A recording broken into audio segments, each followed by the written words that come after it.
憧れのビューティフォースター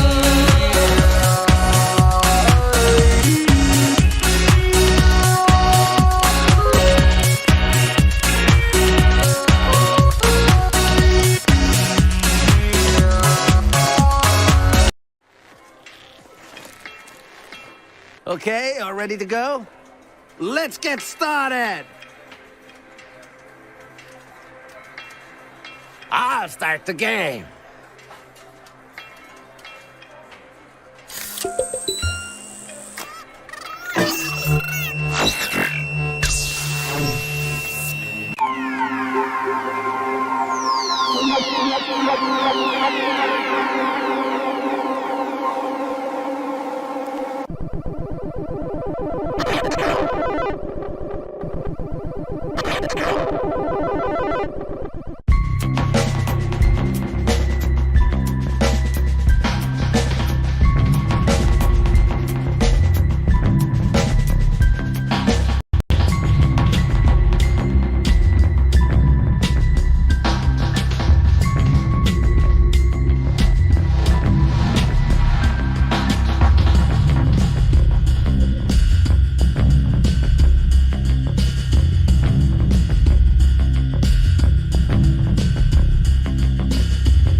Transition. Hey, I'm having to do everything manually, but we're here. We made it. It's all my fault. I was so excited to share that new intro. It's not a new one, the one with Keita Takahashi and the Rainbows. You saw it. Did you see it? Let's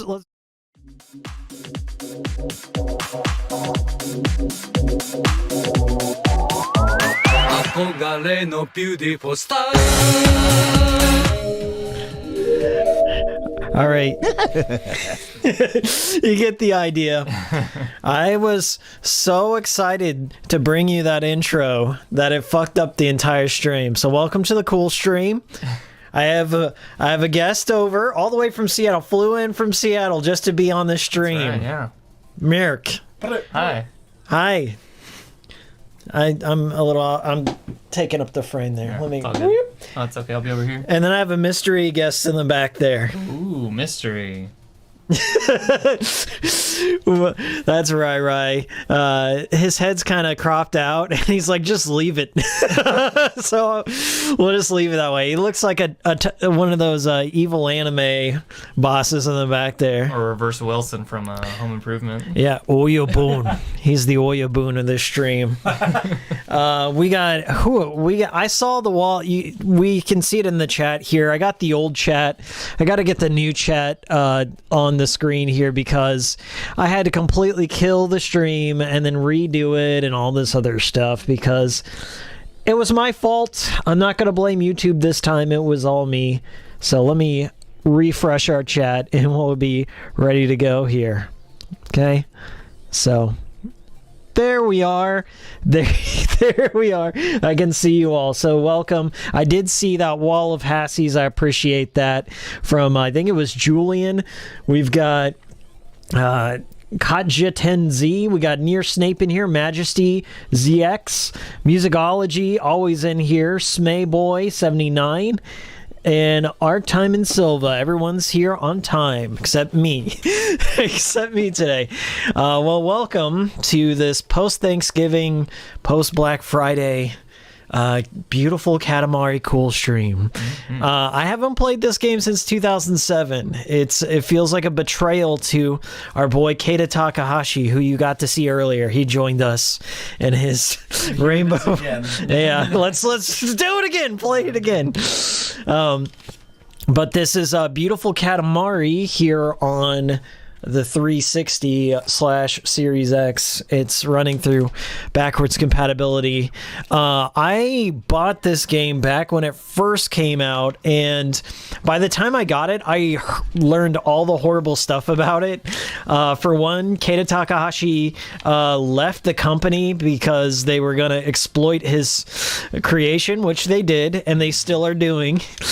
So he went to Sony to make Nobi Nobi Boy, which is also a pretty interesting creation. Like, Watam and Nobi Nobi Boy, while they're not as good as Katamari, they're still very unique. But I also learned that in order to get the true ending of Beautiful Katamari, you got to buy all the DLC because it gives you enough mass to create Mars, I believe, or roll up Mars. So you need like 1.5 million centimeter Katamari, and the only way you can get that much mass on your Katamari is to buy the DLC and roll up all the secret planets and stuff. And when I learned those facts, I sold it and I never looked back. So this is my first time returning to this. We Love Katamari is always going to be my favorite Katamari. I don't care. I don't care if it's nostalgia, but I feel that We Love Katamari laid the foundation for every Katamari to come since, including this one, which is almost a carbon copy rip of most of the levels. But yeah, I really enjoy the first two Katamaris a lot. I mean, I've played bits and pieces of the other ones, but like I recently played Rerolled, which was the newest entry, which is just it's a remake of 1, but they really messed up the physics of the Katamari. Like, you get stuck a lot, and then stuff blows off your Katamari all the time. Yeah, that was real annoying. Or you just get stuck between two things, and just items fly off your Katamari, and you're losing time. Yeah. Alan says, I didn't realize there was a Katamari game on the Xbox.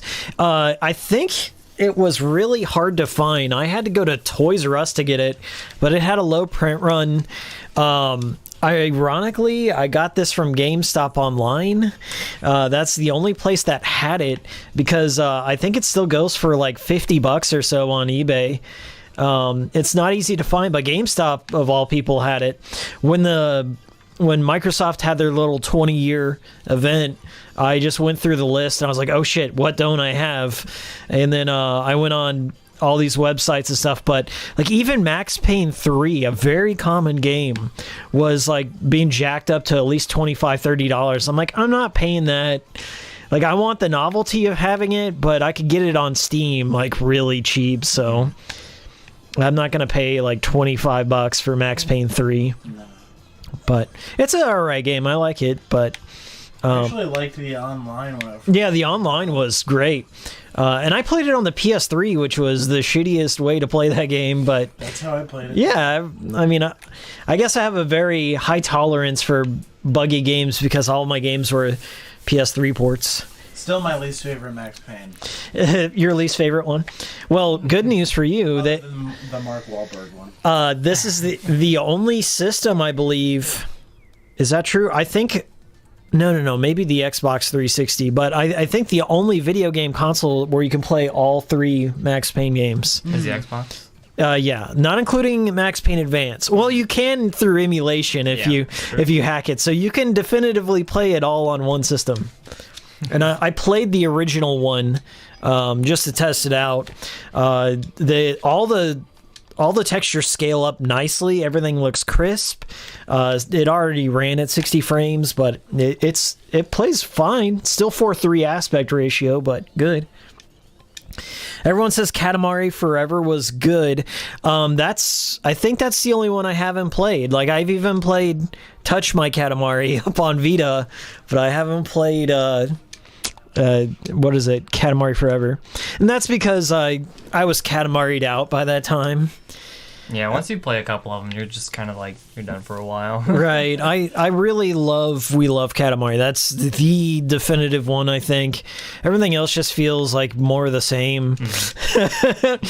This one, I mean, doesn't look too bad. I'm sure it's got some stuff going for it, but the DLC stuff still rubs me the wrong way. Like, I don't know I'll ever buy it. It's like Mark and I were talking about Asura's Wrath. Yeah. You guys know what that is? It's kind of like a on-rail shooter / fighting game, like beat 'em up. With a ton of QTs. It's very cinematic and ridiculous. It's like Fist of the North Star kind of ridiculous, but fun.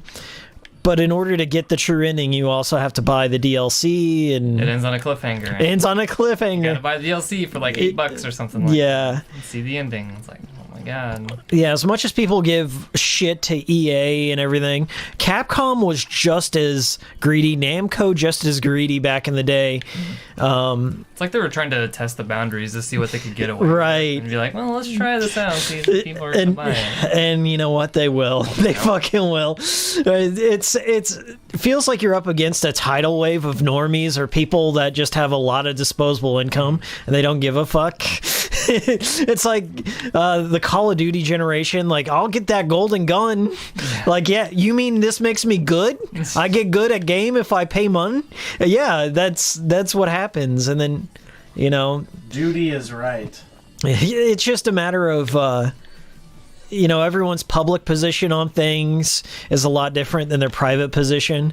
Like when they want to come out and be like on their moral high horse about boycotting digital games and DLC. I'm like, you know, in essence, DLC and digital games are not the problem. It's what people do with that format that's the problem, you know? I mean, digital distribution's been around for a very long time. And so is piracy, you know, back in the day, taking a floppy and copying it and But even passing it before on. that, it was all about freeware and shareware. Yeah, freeware, shareware. Open source. I played a lot of the Doom and Wolfenstein because of pirated copies. I wouldn't have ever tried those franchises if a cousin didn't hand off a copy of Wolfenstein to me. So, Got Kirk in chat. what up, Kirk? Who dat, Mark and Rai Rai? Yeah, That's right. Mark and half of Rai Rai's head. Nintendo's the new Greed Corp now, says Caption Panic. Really? I mean, I think so. With their online subscription, made people pissed off, but it feels like Sony also did that same shit. Like they got all that goodwill from the PS3 and how PS Plus wasn't a thing. It was just free online service, and then they gradually introduced PS Plus and all this other stuff, PS Now. So like they just let everyone else go first. Like Microsoft's like, fuck it, we're gonna do it now, and they rip off the bandage. And then somebody's like, well, Microsoft's doing it, we're gonna do it. And then Nintendo with their shitty online service where you have to have a cell phone app in order to take advantage of the benefits. They're like, well, we're gonna try. I'd be okay with it if they had better net code and actual servers for Smash Brothers, like dedicated stuff, kind of like what Microsoft does on a per game basis, and just has extremely good matchmaking. But like Nintendo doesn't offer all that. Like you got to enter 27-digit friend codes and Still, behind. like rip off all the parental filters to get in there. So goofy. Yeah. Yeah, Touch My Katamari was pretty bad. We were talking about that too before the stream. How, yeah, it's missing a stick, and you had to like use the touchpad for exclusive controls. You couldn't remap it or anything like that. So to like dash, you had to like rub the touchpad and stuff. Ugh. Just like get your greasy fingers all over it. Just I to dash. can't. It's just like Gravity Rush did that as well. In order to dodge roll in the game, you have to like swipe your greasy finger across, and I'm like, no. And then lick it. Yeah. On the Vita TV though, you can remap that to a click on your DualShock 4, so that's pretty cool. But you have to have it whitelisted. When's that Hikikomori Media official NFT dropping? The Hassie Cat can NFT. You'd make millions. I don't know who. That's the thing. I don't know who owns the Crazy Games IP. I believe Sega might. Like they probably got rolled into Sega. Rolled. But the owner of Hassie, the creator of both Illbleed and Blue Stinger, died, and his company, like all of his, no, okay, I think what happened was most of the company went into Square Enix, and the creator was working on Drakengard, one of the Drakengard games, before he died of a heart attack. So it's one of those intellectual properties that is in limbo. I might be able to buy it. Nobody gives a shit about it probably but us. So I would love to. If I ever get any big money, I would love to re-release Blue Stinger, the Japanese version localized, and Illbleed for sure. They were originally set to be on the original Xbox. They were like one of the holdovers from the Dreamcast transition. And I guess they had a working build of Blue Stinger and Illbleed for the original Xbox that's out there somewhere, but it's never been leaked, and I really hope that happens one day. With that, what was that project that Max was talking about in the Discord? There's like this archive project where people are ripping all these beta games and stuff. Yeah, a lot of these old demos and stuff are coming out nowadays. Zelda Ocarina of Time has graphics issues on the N64 Switch Online. Yeah, I heard about that. Yeah. I think the speedrunners were the first to catch on to that it was like a bunk port. Yeah, I was watching ZFG doing it live, and he was like, wow, the input delay on this is horrible in the first place, and also the fog is missing, and there's like exclusive glitches that were introduced to the port as well, that it's only unique in that port version. So they messed with something on the back end as well to try and maybe fix some things, but it just looks weird and awful. Yeah. Everyone's complaining about all the virtual console emulation and stuff, and I'm kind of like on the sidelines. I'm like, I have custom firmware on my Switch. I've had it since I've got it. I've got a jailbreak running on it. I've got RetroArch. I have games from like the Atari all the way up to the GameCube. Well, not the GameCube. You can run GameCube on it. It wasn't ideal, but I got 64 games already running on my Switch, so I'm good, fam. I'm not gonna wait on Nintendo to do it. Wrong. I don't like the way they've handled Virtual Console at all, because it's not really Virtual Console if you think about it. It's just some I wouldn't even call it a la carte. It's just like a Netflix kind of thing. Alucard? Yeah, Alucard, yes. It's an Alucard kind of thing. Alucard. It makes you just want to go through a castle and kill your dad. Hey, we got a Yato on the screen from J-Spot. Hikiko introduced me to Katamari. Now it's my most important games between my wife and I. We don't do drugs, we roll stars. Hell yeah, brother. Thank you so much for the $10 dono.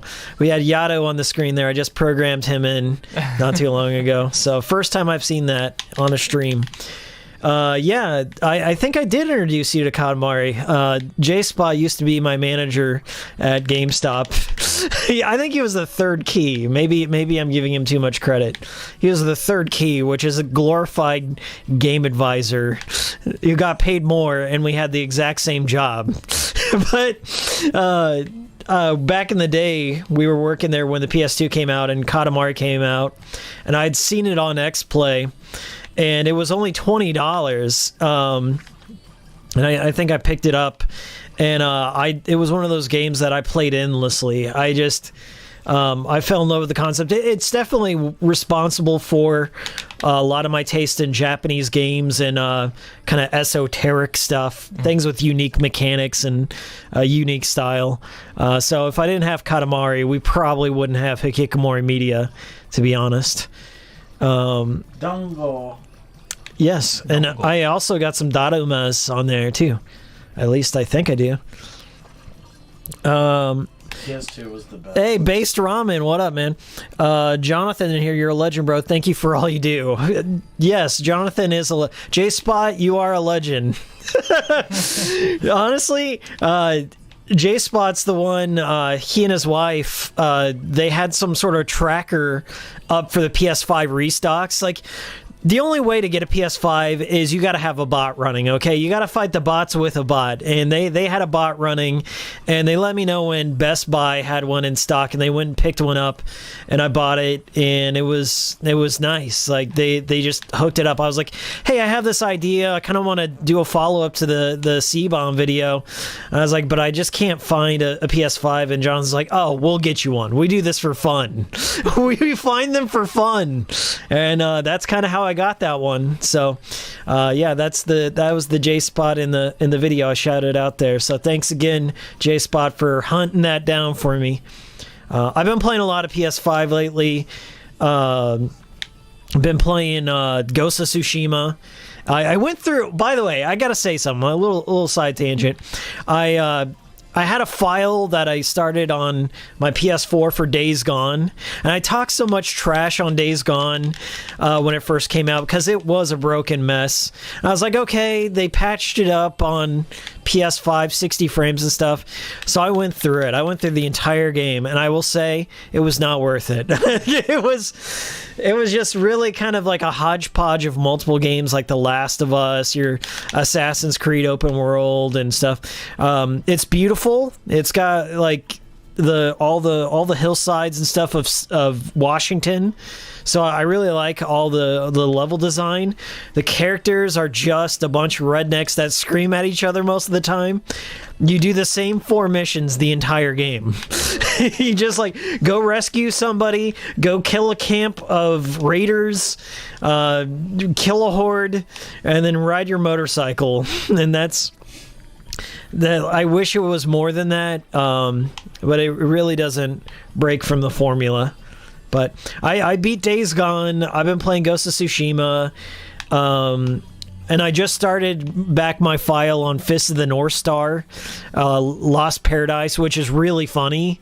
It's a bit janky compared to the other Ryogago Taku Studios games, the Yakuza Studios games, but it's all right. I will give it a pass. It's funny for what it is, but it's really janky. Oh my god, we got Kid. Hey, Deadly Premonition remake. Kid, go watch my sweary files. It doesn't need a remake. Just play the Xbox version. It's fine. Original's fine. don't fuck with it. Don't try and add 60 frames. It breaks it. Any little thing you do to the Xbox version, it's like toppling a house of cards every time. We got We got Majesty in here. How's the value of the Series X compared to the last generation of consoles at the same length into their launches? Majesty, I really enjoy the Series X. It has some problems, which I'm going to talk about in December.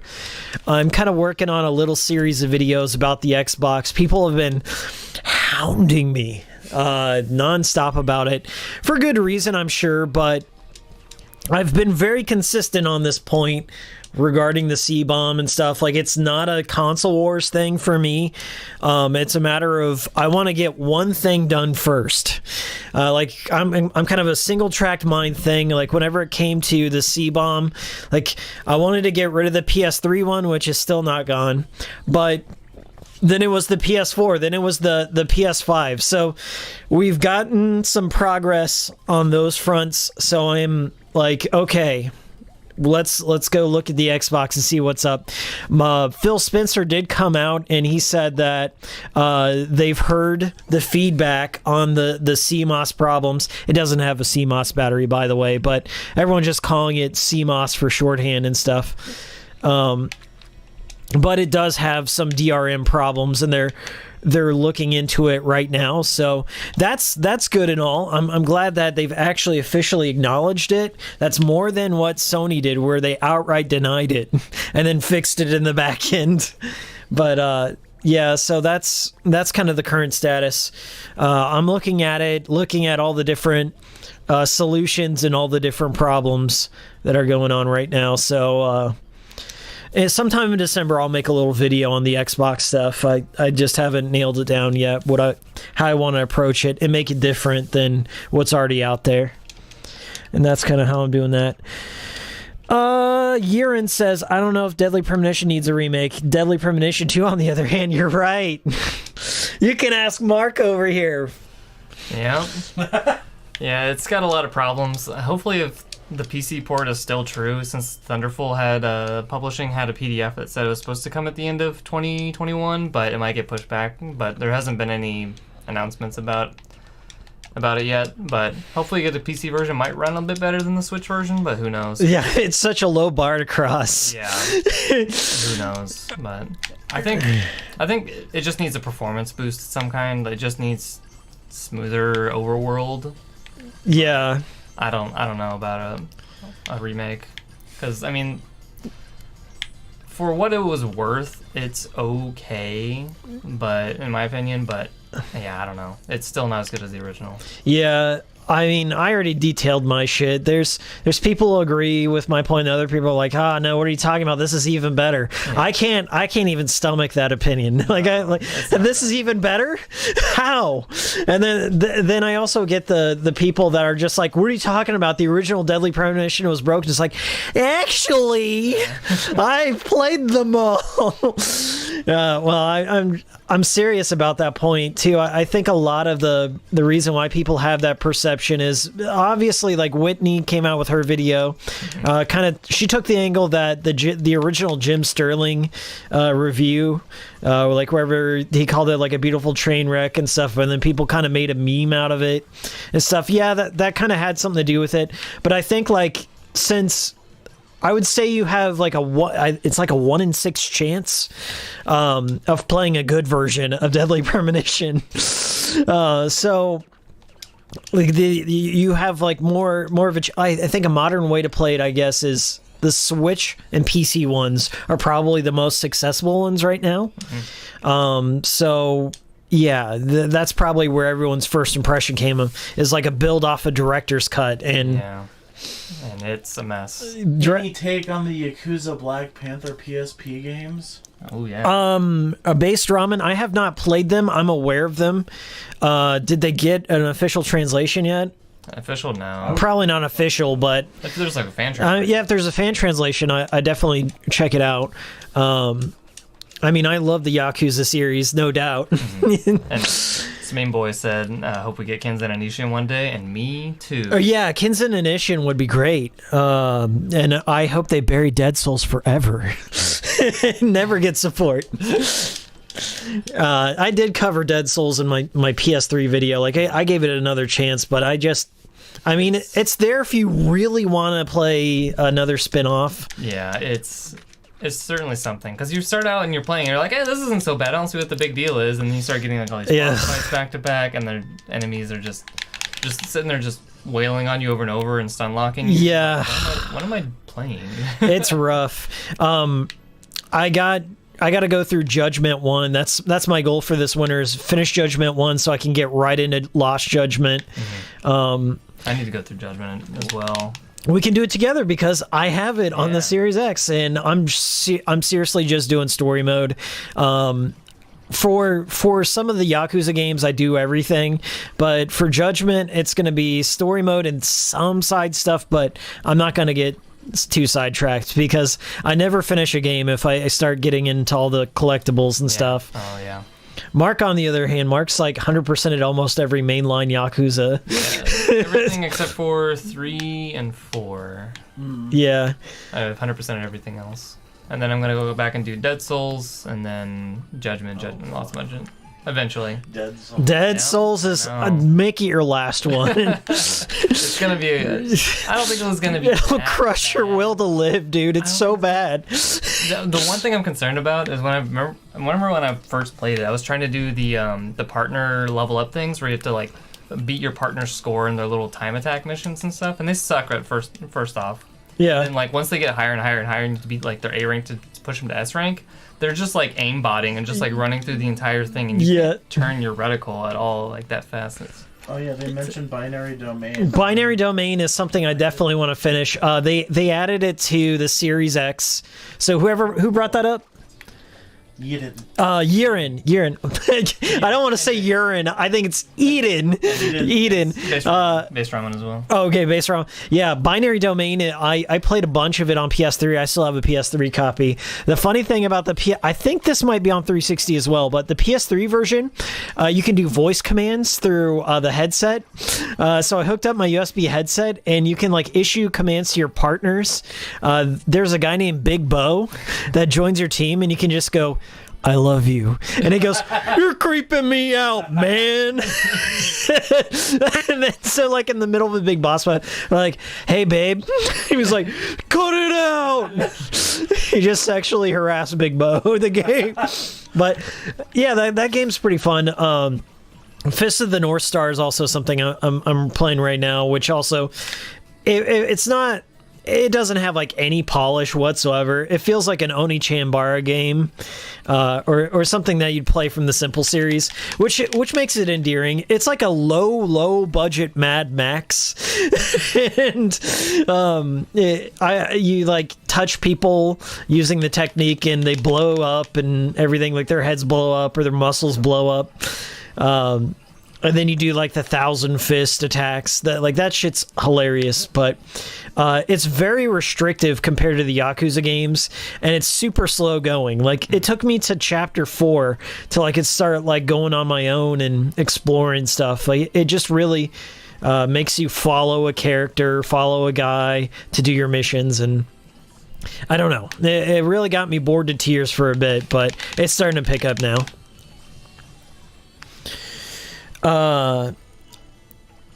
Zach Porter, any relation? Nope. Okay. Zach Porter says best part of Dead Souls is the install screen. Yeah, that was actually pretty cool.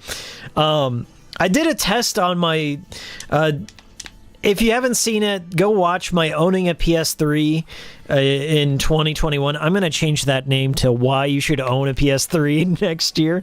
But that PS3 video I put out this year, I installed Dead Souls to an SSD just to like measure the difference in loading times for that game.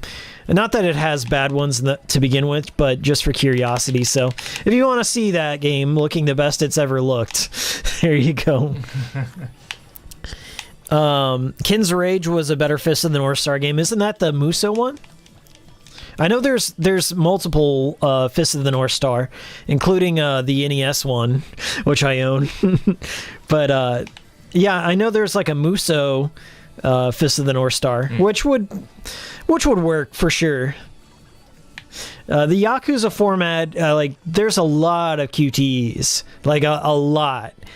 Like you have to memorize like which special technique he's using, and then prepare the QTE because. I wonder if it started because it was almost like a spiritual Shenmue successor. Right. And God Hand as well. Oh yeah. Like it inspired God Hand for sure. I don't know what my next objective is here because I'm still running these 3 levels. God Hand reminds me more of like a cross between Kinka Bancho and like Way of the Samurai though. Yeah, Kinkabancha. Yeah. Badass Rumble. I love those games. There's also that Yakuza game on the DS. Does anyone know what I'm talking about? What? On the It's DS? yeah. There's a Yakuza game on the DS. It's not related. It's Oh, it's the detective-y one? Or? there's a side-scrolling Yakuza game that looks like Yakuza Fury. I got it on the DS. I forget what it's called. I was talking about like that one with all the different Sega brands and stuff, like Crosscode, where they have like Mega Man and stuff. I mean, not Mega Man, but there's a bunch of like cross-party stuff, and like it's like a tactical RPG. I can't remember what it's called. It might be Crosscode or something like that. But there's Kiryu and Goro are in it. All right, so I've ran these 3 levels a million times. Where do I go from here? I don't know. I have no idea. All right. Is there like another island over to the right? Yeah, let's keep going. No? This reminds me a lot of Watam, like wherever they had all those different islands or the different planets that kind of converge together. Watam rules. I got a Watam video that no one watched, so you guys can go watch that. Hey, there you go. Hey, it's over here. Apparently. Ooh. I wonder I'm trying to if... find that DS game, but Project X Zone, that's the one. Yeah, the Cross Zone. Yeah. Yeah, Cross Zone makes sense. Yeah, maybe that's why I got confused with Cross. Project Cross Zone was interesting. I have that collector's edition of it. Mm-hmm. It's... they had an original one. I think it was like Namco Cross Capcom on PS2, which was the basis for it. And then they made 2 of them on the DS. I have not played the second one. That one's a bit rare to find. But yeah, not bad. They're just like kind of tactical Disgaea based RPGs with, I think Bruce Willis is in the DS one from Die Hard. What? Yeah, his character from the Die Hard game is... McClane? Yeah. I don't know if they call him McClane. They call him something else, but... Wait, Tom McClane's Deadly Or, Premonition. it's something McClane. yeah. Yeah, he's in it. And then, like, they have some very obscure characters. Musicology was saying you need to buy the DLC for the rest of the story, sorry. Yeah. When you're looking for where to go. Yeah, that's exactly right. John McClane. John Yeah, McClane. because I was like, yeah. wait, Tom McClane is Deadly Premonition. Right. I'm still working on the Good Life video. It's taken a little bit because it took them a long time for them to update it, and I uncovered some interesting stuff. I'll say that. I got all my research downloaded, like all the video clips of the things I need, so I labeled all my stuff. It's just a matter, I got to record some lines here and there, but... Bruno Dillinger, was it Bruce Willis' name? Wasn't that Bruno Dillinger was the fake Bruno, one? his like musician name? Yeah, I think it was Kid Bruno or something. He had a cartoon called Bruno. And then like he had his own like little rap career or something. I know Bruce Willis had a rap album or something like where it's really bad. It's not okay. Like Macho Man's? Macho Man's was based. It was pretty good. I would say the worst thing ever is Tom Hanks and Dan Aykroyd have a rap song that they did for Dragnet. Oh no. Yeah, that one's really bad. Oh, we got a bot. Naked HD XYZ online strips without clothing. Dang. Nice. Am I getting any money for that? I mean, I'll allow sponsors if you super chat. Did Tom Hanks spit bars about hanging with Epstein? No. Oh, no. He kept it on the DL. He started like replacing all his rap lyrics with his favorite pizza slices, and he was talking about adrenochrome and stuff like that on the DL. Adrenochrome on the down low. I mean, that's some pretty sick lyrics. Rita Wilson is my beard. Dude, Chet, like I was on a 4chan thread last night, and they were talking about Chet Hanks, and they were analyzing all of his tattoos, and then like he has like this one, the Dreamcast swirl, you know what I'm talking about, which is like it's like a pedophile cult symbol, like that Dreamcast swirl with the hard angles. You know what I'm talking about? Oh, did they used to have one or something too? I know. Cornell. I think so. But Chet Hanks has like a slice of pizza, and then he has that like pedo swirl. He has the Illuminati eye, the all-seeing eye, and everything. It's like, dude, I think he's just doing it as a troll. Oh yeah, for sure. But like, I mean, come on. Like, he talks about it in the Channel 5 video because he got interviewed by All Gas No Brakes, Channel 5 guy. That's my favorite conspiracy theory, though, is that Chester and Chris Cornell were trying to bust. Or were like they were deep into the like pedo ring like busting crew. Yeah. Chester and maybe Chris Cornell.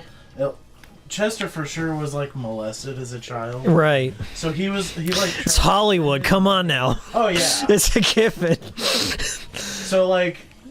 That's why all of them, including Epstein, were hung. Oh, I see. All of them hung themselves. I fully believe this. These are my real beliefs. Yes, exactly. YouTube. No, I'm not gonna throw it in the fire. Like I don't know for real, but it's interesting to hear about all this. One of my favorite rabbit holes to go down is Isaac Cappy. Isaac Cappy. YouTube, Google Isaac Cappy. Because it ties back into the Tom Hanks stuff. Isaac Cappy was like this actor. I think he was in the 40-Year-Old Virgin, or he was in like one of those Seth Rogen comedies. And he was kind of like just a friend. He was like a comedian and stuff like that. And then like he went on his YouTube channel and started just dropping all these massive red pills about everyone in the industry. And he just started naming names, right? And then on his YouTube channel, he releases this video like where he's in some sort of like Roman bathhouse, right? And there are all these little girls that have all these like pitchers of water and stuff, and they're pouring it into this like well. And then like that video was taken down, but there was like a million mirrors of this video of like Isaac Cappy like doing this. And then like a week later, he's on this overpass and he jumps to his death, right? And then like there was this Tom Hanks tweet, right? Like where Tom Hanks like took a picture of this lone sandal and stuff, and he's like, guess he won't be needing that anymore.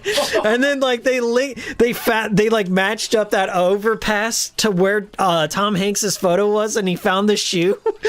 And like they're like oh shit, they can link this straight back to Tom. And it's like, oh no. I still watch Tom Hanks' new movie and stuff. I still like Toy Story, okay? Separate the art from the artist. Or separate the guy, you know what I'm saying, right? It's just...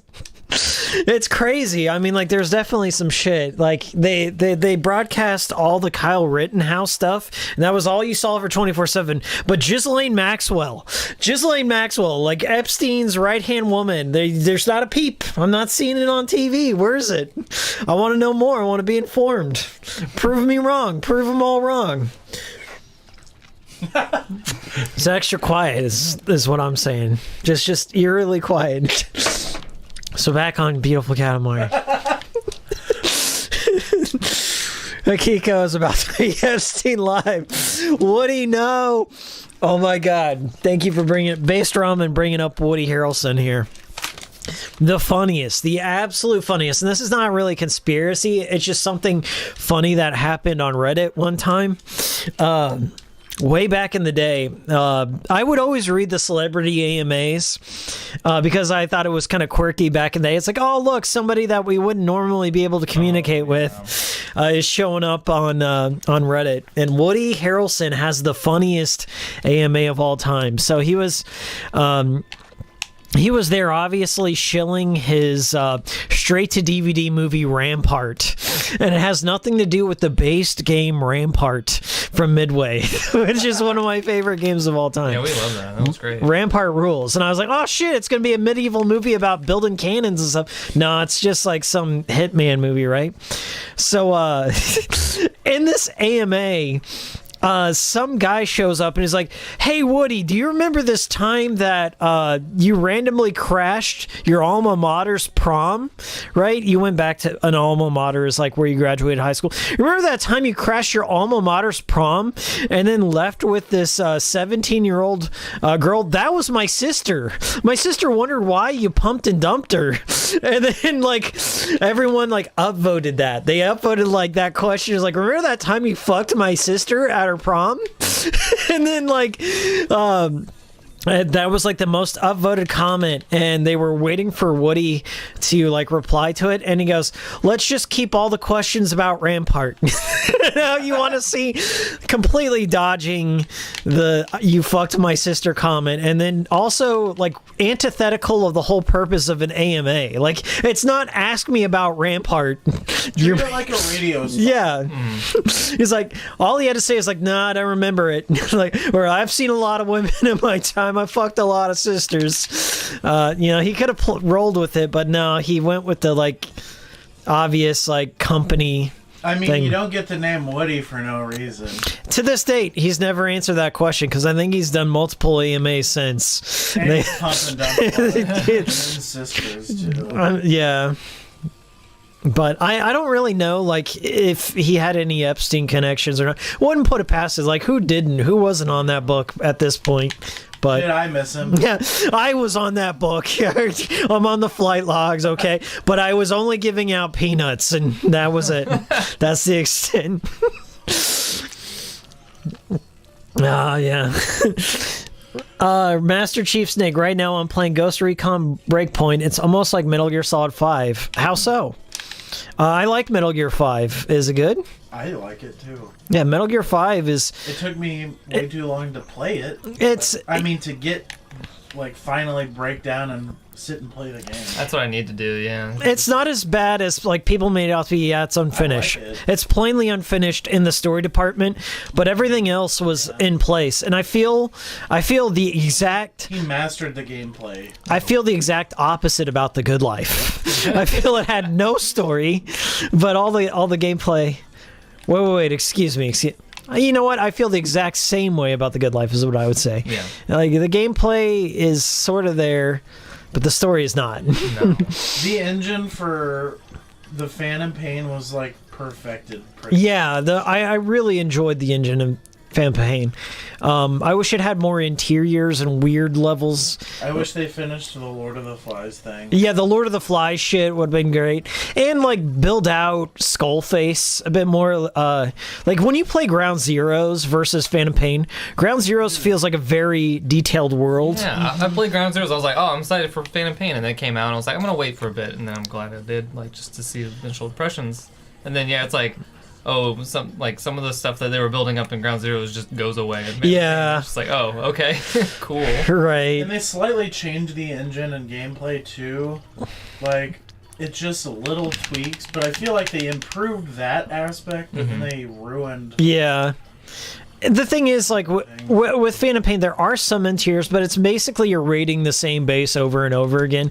And then, like, you have to go through the whole, this is Pequod, and then call in the chopper and stuff. So, like, there's a degree of planning in there for how you want to infiltrate, but, like, I kind of miss the old restricted Metal Gear environments. Like, okay, here's one map, but there's multiple ways to infiltrate and different ways to distract the guards.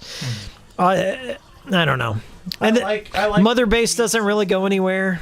I like the tape system because it kind of like goes back on the old videotape or like Right. the old briefings. I do like I didn't mind the cassette system itself. It feels like they only had Kiefer Sutherland for 3 days, and they're like, okay, record everything. And we're not. I still don't understand that decision. Really, Right. It's Big Boss, but like I think it's because I don't know. There was it's not Big Boss. a voice actors union strike going on at the same time, and Quinn Flynn. God, yeah. Okay, look, I get it. I get. He didn't do nothing wrong. He didn't do nothing. I know. Quentin Flynn is a good boy, but I still am gonna laugh at it. Like all of his all of his Kuman tapes came out, and I'm still gonna laugh at it. I have that right. His whole career's fucked forever. I can watch it from afar and say, yeah, it sucks, but those tapes were funny. Thank you for your contribution. Thank you for your gift. Yurin, Y-R-I-N. It is in production, My Good Life video. It's taken a while because there's not a lot of super exciting things to say about it. It's just a long series of disappointments and broken promises. So I'm trying to like make it in an entertaining fashion and try and rationalize why I spent 70 hours playing it. So it's not For Sweary's sake. Yeah, I do it for Sweary. I did it. I did my due diligence. So anyone else who makes a video on it's probably not gonna be as mad. Not a mad lad like your boy Hikiko on it, but yeah, I'm making it. It'll be out. It'll be out before the year's over. It'll be a Sweary Files. I'm doing like one a year. The same output as Sweary's game, like one every other year or so. But he's been making about a game a year. He said he's working on a new project. Yeah, he says he's got something. He's been talking up a VR game for a while, so. And also Suda, right? Yes. Kinda. Suda came out and said that Sweary has only been sending him emails every once in a while, but they're not actively in development. I think the thing is with Sweary is he's trying to build up as many in-house IPs as possible and not subcontracting them to like Rising Star like he did with Deadly Premonition 2 and 1. Like he fully owns The Good Life no matter what, so hopefully he continues development on it. Apparently the book he wrote is kind of related to The Good Life as well, so there might be some expansion. Oh God! Within that, so I don't know. I hope not. I'd rather more. I don't know. I'm not really a huge fan of extended universe. It gets exhausting. Yeah. After a long while. Hey, we got shekels coming in. Let's look at the Streamlabs dono. Thank you so much for the 40 shekels. No, from Nav 5062, always a good face in there. Big, massive demo, I think. I don't know the conversion, but thank you so much. Always a big supporter of the stream and the videos. Sorry to interrupt. I want to ask you something. Ever heard of that Suda51 Evangelion rhythm game for the PSP? It's really good. I've heard of it. I wanted to do kind of a Grasshopper B-sides of like a compilation. There's Guild 1 that he contributed. There we go. FK in the coffee. Suda51 did like a bunch of little things. Like I did Diabolical Pitch, which is probably his most obscure fucking yeah. Mark was here for that. I did Diabolical Pitch. I want to do something on Liberation Maiden and Guild 1 in general. And then I could probably talk about the Evangelion game. Like a lot of these things are held hostage by translations. Like there was like Fatal Frame, the Fatal Frame 4 that he did, had to wait for a translation on that. So yeah, there's also a matter of like interest and timing and stuff. So I wanted to get things ready for No More Heroes 3, which I did. I think my video might be the most critical No More Heroes 3. Because like the people out there making No More Heroes videos are just huge fans of Suda's stuff, and they're just gonna like look at it with rose tinted glasses, if you will. I didn't. I kind of went harsher than most, but I still think I was fair about it near the end, at least. Fun playing it. Yeah, I mean, like I still think it has some of the best boss battles for sure, and they're great ideas, but. Nix that open world, but yeah, I'm willing to look at it. Since it's on the PSP though, the thing is, I'll have to emulate it because even doing all the official means of the PSP, it looks like garbage unless you emulate. So yeah, I'll have to get a ISO of that and get that going and check it out. Thank you for the dono. Kid says, have you checked out No More Heroes on 360? Is a good upgrades, but frame drops though. Yes, I have Heroes Paradise on the 360. There's multiple versions of it because there's a censored version. I think the censored version runs better than the actual blood version of Heroes Paradise, from my recollection. If you want the best versions that aren't the Wii, get the Switch versions of No More Heroes. I have not tested out the Amazon Luna, nor will I be doing that, but there does exist that. I think there's Steam versions now. There are, yeah, for 1 So and 2. yeah, those ports of 1 and 2 are fantastic, even on Switch. So that's how I played them. I really enjoyed them. But the Wii is the way to go overall for both of those, because he designed the whole system around it. So, but if you don't like motion controls, then the Switch ones aren't bad either. I trust Suda to make a good Gundam game. Maybe. I want to see him do another wrestling style game first, like get a Mexican luchadores kind of thing. Make it a drama. I'd be all about it. Yeah, I'd be down with that. Or get him to like write a movie with Miike, because like that's what he was implying. By the way, Miike's in No More Heroes 3, right? Miike shows up again. Just shoot milk out of something. No, he doesn't do that Gozu style, but he shows up with really bad English, and it's great. And they have all these like interludes in between the chapters where they talk about their favorite Miike movies.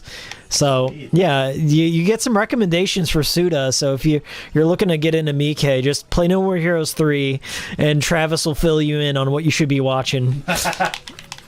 I'm running out of time. Wyron says, stay away from the Steam ports. They're really bad. You should emulate the game with Dolphin if you're really going to play it on PC. And I think I've heard the same. The Steam ports are bad? For 1 and 2, yeah. No shit. They played great on Switch. I don't know. I don't get it. Oh, I failed. All right. No. We're gonna have Mark pop in on this one. Sure. Oh yeah, you can try that one. There we go.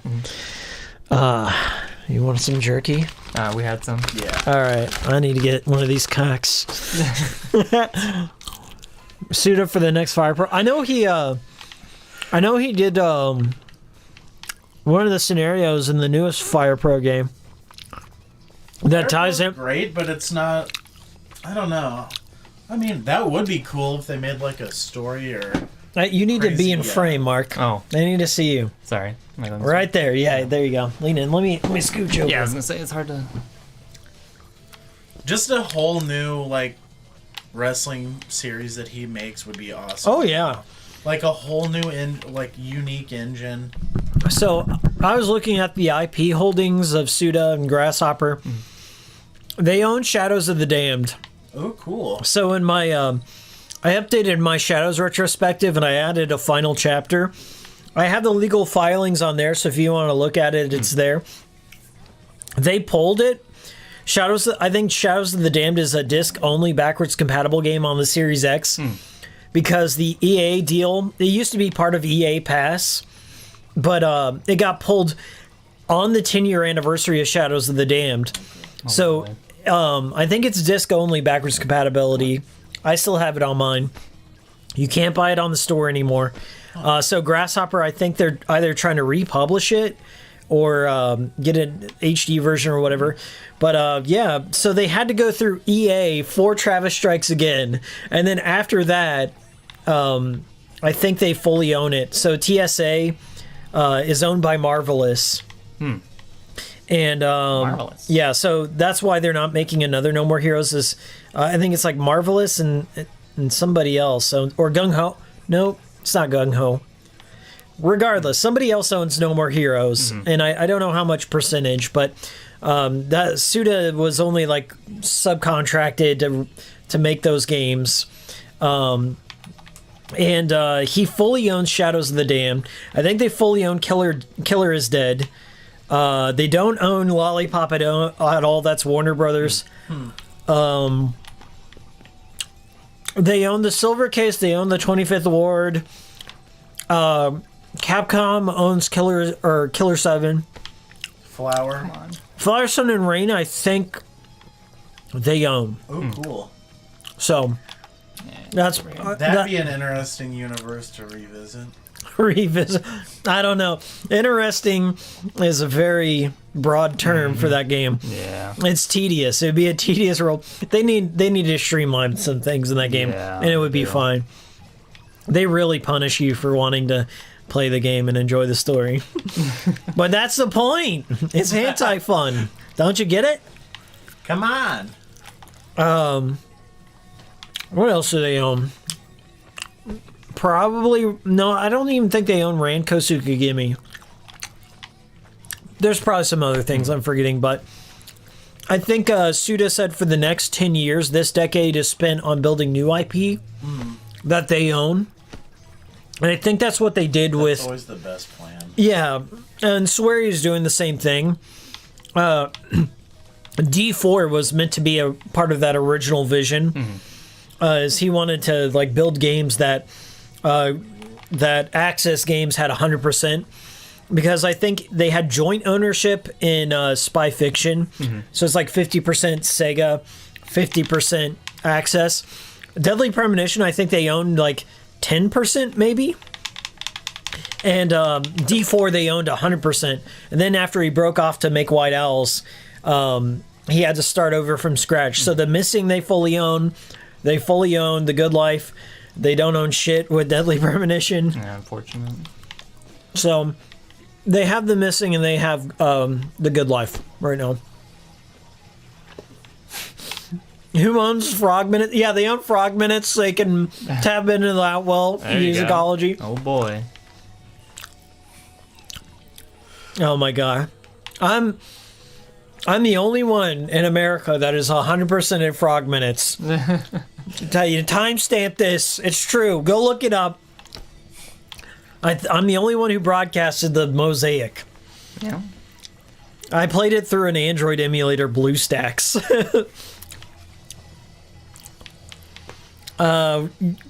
Wyron says, I like Flower, Sun, and Rain. Yeah, that's right. I like not having fun. Fight me. It's all you, man. You can have it.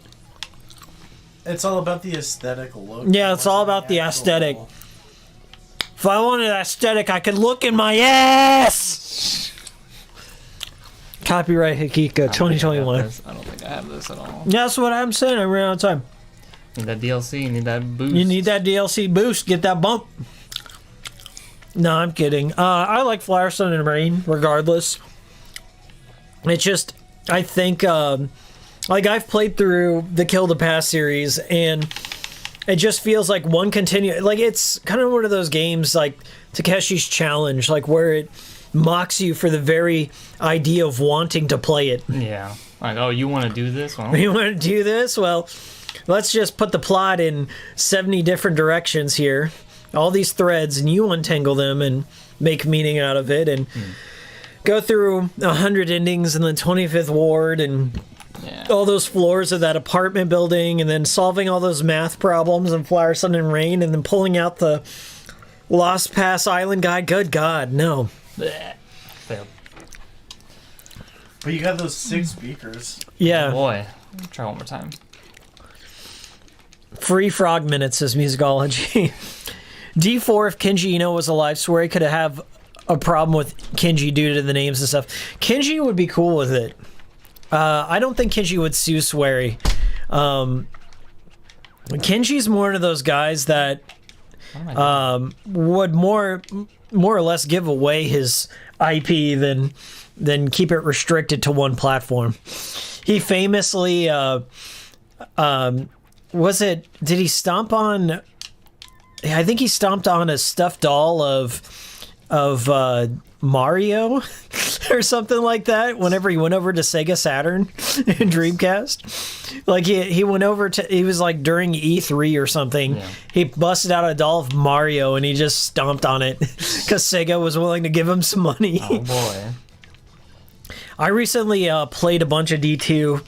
I wanted to do something this October with it, but I was having some emulation troubles with it on the disc swapping. I have an actual copy of D2, but there's a part in the game like where you have to swap over to disc 2, And for some reason, that's one of the few games that has issues. Like if you don't have a legit copy in there, and I removed the disk drive out of my Dreamcast, so I couldn't continue on. So like some sort of DRM protection, or it's just disk swapping. Okay. And I have an SD reader in my Dreamcast now. I see, yeah. And there is a toggle switch, but for some reason I could not get it running.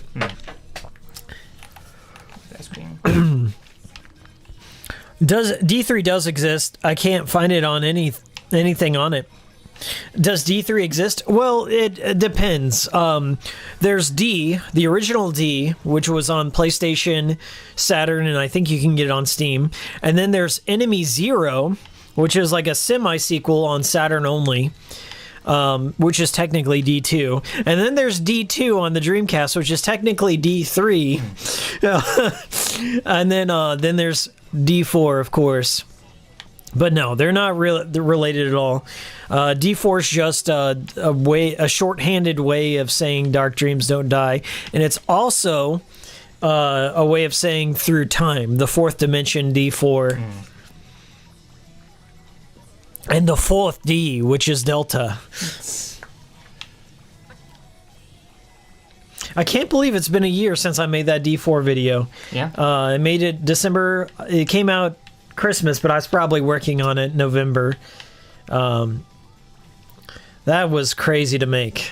I still love D4 and hope that something appears out of it.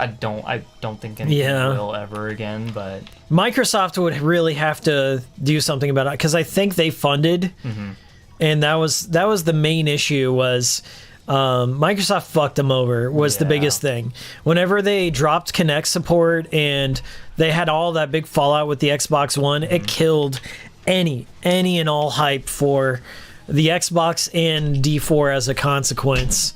It's a shame. It caused a lot of issues between all the developers and Swery, like Access Games and Swery. It soured their relationship, and it really killed. It kind of killed Deadly Premonition, I'm gonna say too. Like Access Games made a solid version of Deadly Premonition, and then like whenever that fallout happened and they subcontracted Toy Box and just fucking ruined it. I swear he might say different, that he's happier now, but it's like a scorned ex-lover. He says that with 3 drinks in his hand. Yeah, with 3 drinks in his hand I'm happy. and beer goggles on. DP2's looking great. I don't know what you're talking about. What if the next Screw game has a drinking minigame? Yo, good God. The greatest thing he's ever done is this photo of him eating a giant hot dog. Oh, really? Does that exist? Yeah. I don't know where it is now. I don't even remember where I saw it, but it's... That could have been Tuesday, dude. Like, he's always posting videos. He's always like, doing food and drinking. Food and drinking, yeah. Burgers, booze, Yeah, this is going way better this time. and sometimes games. Yeah. When is the time you'll do it again? Do a little dev work. We kickstarted a new liver, is what we did. Pretty much. Liver 66. Groundling made DP2? Oh yeah, I don't know. Well, Groundling they made Crimson Dragon. They were behind the Panzer Dragoon series. At least the original creator was. Smeem Boy 79. The reason Suda and Swery have bad experiences with other companies is every developer has horrible experiences with corporations. Right. I mean, it's give and take. There are some good things that can come out of a corporate relationship, like deadlines, for sure.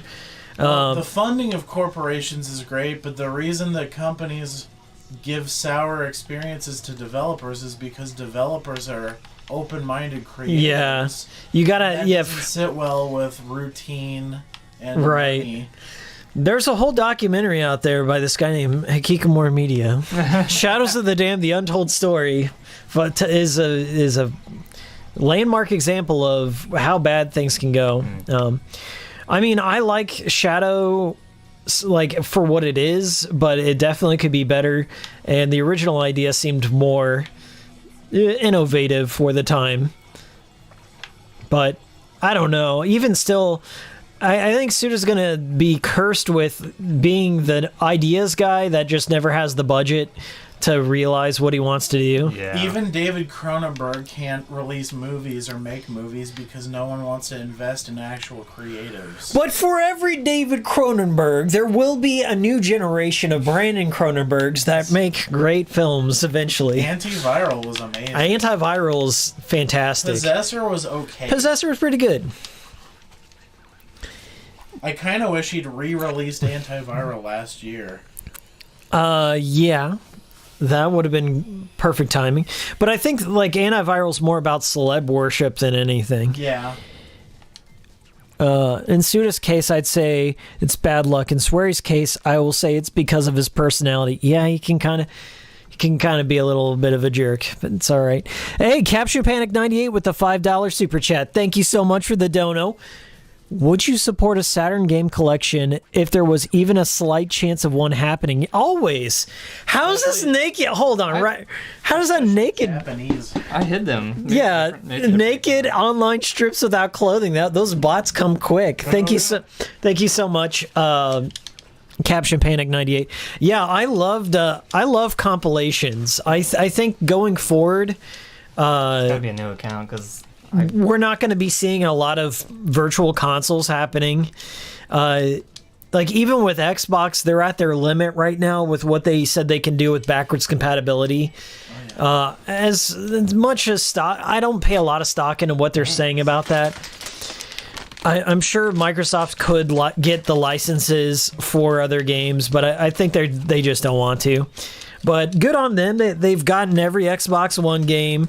They've gotten some really heavy hitters for the 360 and the original Xbox. So like, it's an admirable effort. It's more than what Sony's doing right now. It's better than what Nintendo's doing right now. But it's still not perfect. Like they have their own hang-ups too with how BC is implemented.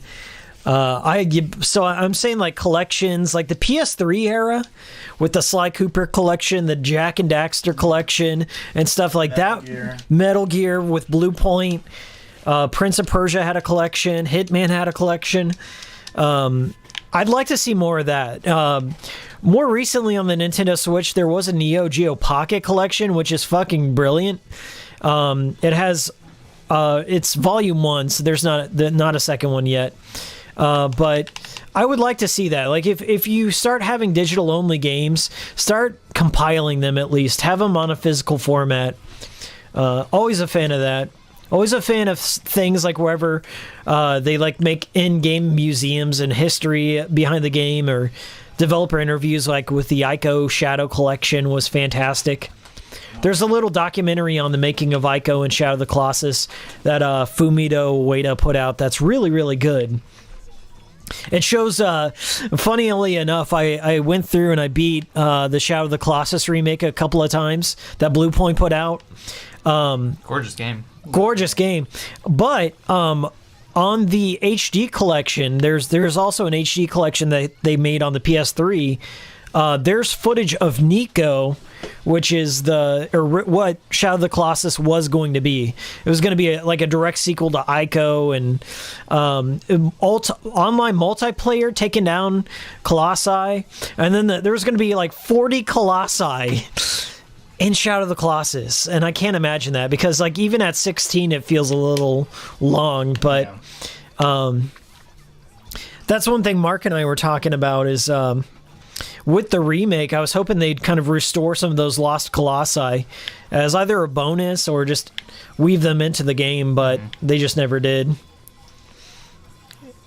Yeah. Just got a Nintendo Switch Master Chief Snake. Nice. What game's he going to pick up? But there's also a digital sale going on right now if you're in America. I don't know if it's in the EU or elsewhere as well, but it's kind of like their, Cyber Monday, Black Friday deals or whatever. A lot of games are like mostly like 25% off or so at the very least. I think No More Heroes 3 is on sale right now.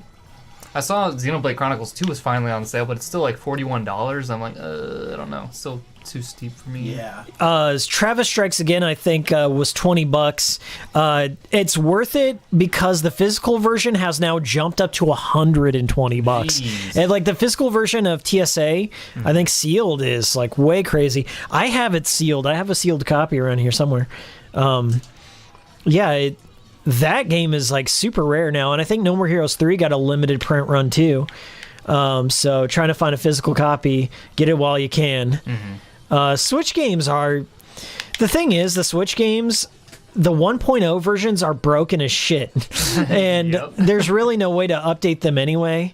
So it's kind of like getting Cyberpunk on PS4 or something. Yeah. And just playing it offline and never updating it. It's like, what good is it really? Yeah. Like No More Heroes 3 was janky as shit. Deadly Premonition 2, unplayable. And Origins 1.0 was awful. So, like, even having the physical versions of those, it's like, it's not ideal. I'd almost go for a compromise, like, if companies would wait to release the physical version until the game's been out for a while. That's what The Good Life's doing. The Good Life's doing it, but who knows if they're going to put the most recent version on it, I hope. Right, yeah. We need to wait for 2.0 or something to come out. The Better Life. Yeah, the better life. The Gooder Life. The goodest life is the one I want. Give me the goodest life physical version. Mario 3D Collection was pathetic. Hope Nintendo doesn't do it anymore. Yeah, that whole like limited release window of Mario 3D Collection, so you can't get it anymore. So it like made this limited demand or limited. Oh, you can get it. You can get it on emulation right now, but yeah, the physical's like not gonna be in printed anymore. you're right. So it's just like whatever. They did that with the Mario All Stars on the Wii. Yeah. And it was stupid. It was just literally a ROM of the Super Nintendo game on the disc. So, like, what good is that? I don't know, man. The way Nintendo does it's pretty dumb, but other companies do it too. And that's something that like does it play stresses as well. Is like you're getting the 1.0 version, so like is it really preservation if you don't have the patches and the bug fixes? They really need some form of readable, writable cartridge or something. Like the Switch seems like it could do it if the card reader could write as well. Like if you could just put the patch on the card itself, that would be like a step in the right direction for preservation. But I don't know. They're probably never going to do something like that. I made it at least. I had to get to 5 meters. After playing Shin Megami Tensei 5's open world using Unreal made me realize how jank No More Heroes 3 is. Yeah. Musicology, when Japanese developers started to go with Unreal engines instead of in-house engines, it really made Japanese games shittier overall. Like Suda51, he has a straight boner. Like straight up gets hard every time he sees the Unreal logo. Like no more Travis Strikes Again, you start off with an Unreal Engine logo as a t-shirt and you collect Unreal Engine logos as a collectible. Yeah, it's like what? Like why are you praising this? Games were better when Japanese developers were making their own shit. That's probably why I appreciate the Phantom Pain and yes, the Fox engine, like it's so good. The Fox engine and Hideo Kojima did stuff with Guerrilla Games' engine, the Killzone engine. Like that's pretty good for Death Stranding, but it could be better. Yeah, they just don't do that. It's all Unity or Unreal. And if you see Unity, get the fuck out of my face. I don't want to talk to you. Good Life. The Good Life, exactly. There is a really, really good game that I really love called The Outer Wilds. It's all in Unity and blew me away because like I didn't know it was in Unity, and after I beat it, it's like, oh, it's made in Unity. I'm like, what? This game is like really, really good. You got them chips? Yeah, they're back there. You want a Ferrero Rocher? This is yes, I do. These are Guy's potato chips. They're Kansas City brand of potato chips. Limited edition, exclusive, limited run. And the flavor itself is a Kansas City flavor. Yeah, this is French fry seasoning is what we got on the snack stream.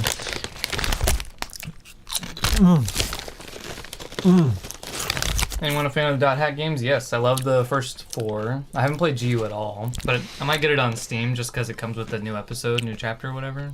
Bloody egg! Bloody egg. Bloody egg! Golden egg. Golden egg. How do you run though? Okay. On a melon! Is this the thing? No. I like those. Take a photo. Sweet photo mode. They're super salty, holy shit. Yeah, they're very salty. I can't go back. That's straight salt on salt, It's man. very salty, yeah. I like them, but yeah, it says it's French fry seasoning or something like that. I'm trying to back out of here. Okay. Go to McDonald's and be that guy, no salt. Okay? Yeah, you get the fresh ones, but seriously, no salt. That's how I prefer mine. Hey, what up, Rumple Foreskin? Thank you. I see Rumple Foreskin is a member. Okay? They're a supporter of this channel. An honorable person with an honorable name supporting the channel. Thank you so much, Rumple Foreskin. It goes well. RE Engine. Zach Porter, I love the RE Engine. Every game that's been made in that has been great. And maybe not Monster Hunter. Right? It's an RE Engine. Yeah, it's an RE. Yeah, RE. There we go. I love Resident Evil 7. I think that was the first one with that. Resident Evil 7's like my favorite in the series, believe it or not. Remake is probably above there, but Resident Evil 7's up there. The third act is dog shit, I know, but the DLC makes up for it. There's one case where the DLC is like almost better than the main campaign. With Jack, or Uncle, with the power glove. Yeah, yeah. The End of Zoe. Yeah, End of Zoe with... It's like not Uncle Zed or something? Uncle's Ned or something? I can't remember. I love that. Yeah. That's one of my favorite DLCs. It was really fun. Just punching molds. The whole game is great. Hold things lower temperature. The 2 remakes, I love 2 and 3. Everyone hates 3. I love 3. Oh, this is one... they ripped this straight from Katamari 2. Yeah, we need hot stuff. Ferrero Rochers, dude. Yeah, thanks. Rai knows my favorite candy. Get this ice cream out of here. Ferrero Rochers are my favorite. You guys know what I'm talking about? These are hazelnut candies with it's like a hazelnut. It's like Nutella, the candy, essentially. It's hot. This is hot. They are so delicious. Thank you so much, Rai. Yeah. A stack of burgies. There we go. Milk, no. Those are good, man. Tea. Yarn, I guess is one. Piss baby granddad honk. Now playing Puddle of Mud. Because we're from Kansas City. Yes. Who's the lead singer of that asshole? Wes Borland? Scantlin. Scatland. Yeah. That guy, a friend of mine knows his family. Oh no, this is cool. Yeah. I've never met the dude. Not that I would, but not our finest. He's not our best. We're not sending our best. I think like Tech 9 is probably our best. He's the best we got to offer. He's one of the biggest independent artists, right? In general. Yeah, Tech 9 is. He is a national. He's a local legend. I met Tech 9 once. I swear, yeah. not making this up. When I was working at GameStop, it was around the time I think it was NBA Street Volume 2 came out, and Tech 9 came into the GameStop with his entourage, and he sat there and played at least an hour of NBA Street Volume 2, and I was like, I was like, hey, is everything all right? Do you want to get this game? He goes, nah, I'm good. And then he just left with all of his crew. And he just came in and played the demo unit. Nice. In NBA Street 2. And then we met Joe Vertigo. Yeah, we met that guy. I guess he worked for him at one point. He was a small-time collaborator. Genuine allegedly lives in Kansas City. But I don't know. Is it because his wife lives or is from here? I don't know. I think it's because it's a cheap place to live. This is where he keeps his pony. That's right. You're damn right about that. What do we got here? Ray Cortex. Yes, but you're pronouncing it wrong. It's Ferrero Rocher. I call it Ferrero Wawa. Okay, whatever. It's good. Ferrari roaches are good. Fat Hikiko in the making? I don't think so. Not me. I've been sticking with the gym. Okay. Fat Hikiko was probably around the time I was teaching, which was about 4 years ago. I was fat. I was like 190 pounds. That's because I ate nothing. Like, whenever I went in to teach, it was the worst day. No. So I ate nothing but gas station food and chocolate milk. It's just so I could tolerate all the kids. Just like, I'm just gonna eat all this candy and maybe I'll be able to make it through the day. Give me another one of them candies, by the way. All right. I think I'm gonna die. I think I'm gonna die. Not hot enough? No, I ran into the water. Oh, yeah. If you run into the water or fire extinguishers or anything cold, yeah, that's it. got it. Yeah, 0. I'm doing the mukbang, the Nikocado avocado time. Oh, no. Smee boy, like, anytime somebody says Nikocado avocado's name, like, I cringe in my brain because I see his blown out butthole. I've been lucky not to see that yet. I've been Nikocado butthole rolled so many times in my life that I need therapy. He has the best thumbnails in the game, though. Pepper got it. She's under there. Pep. You got Pepper? Yeah, right here. Hi. Pick her up. You can't. She's like under.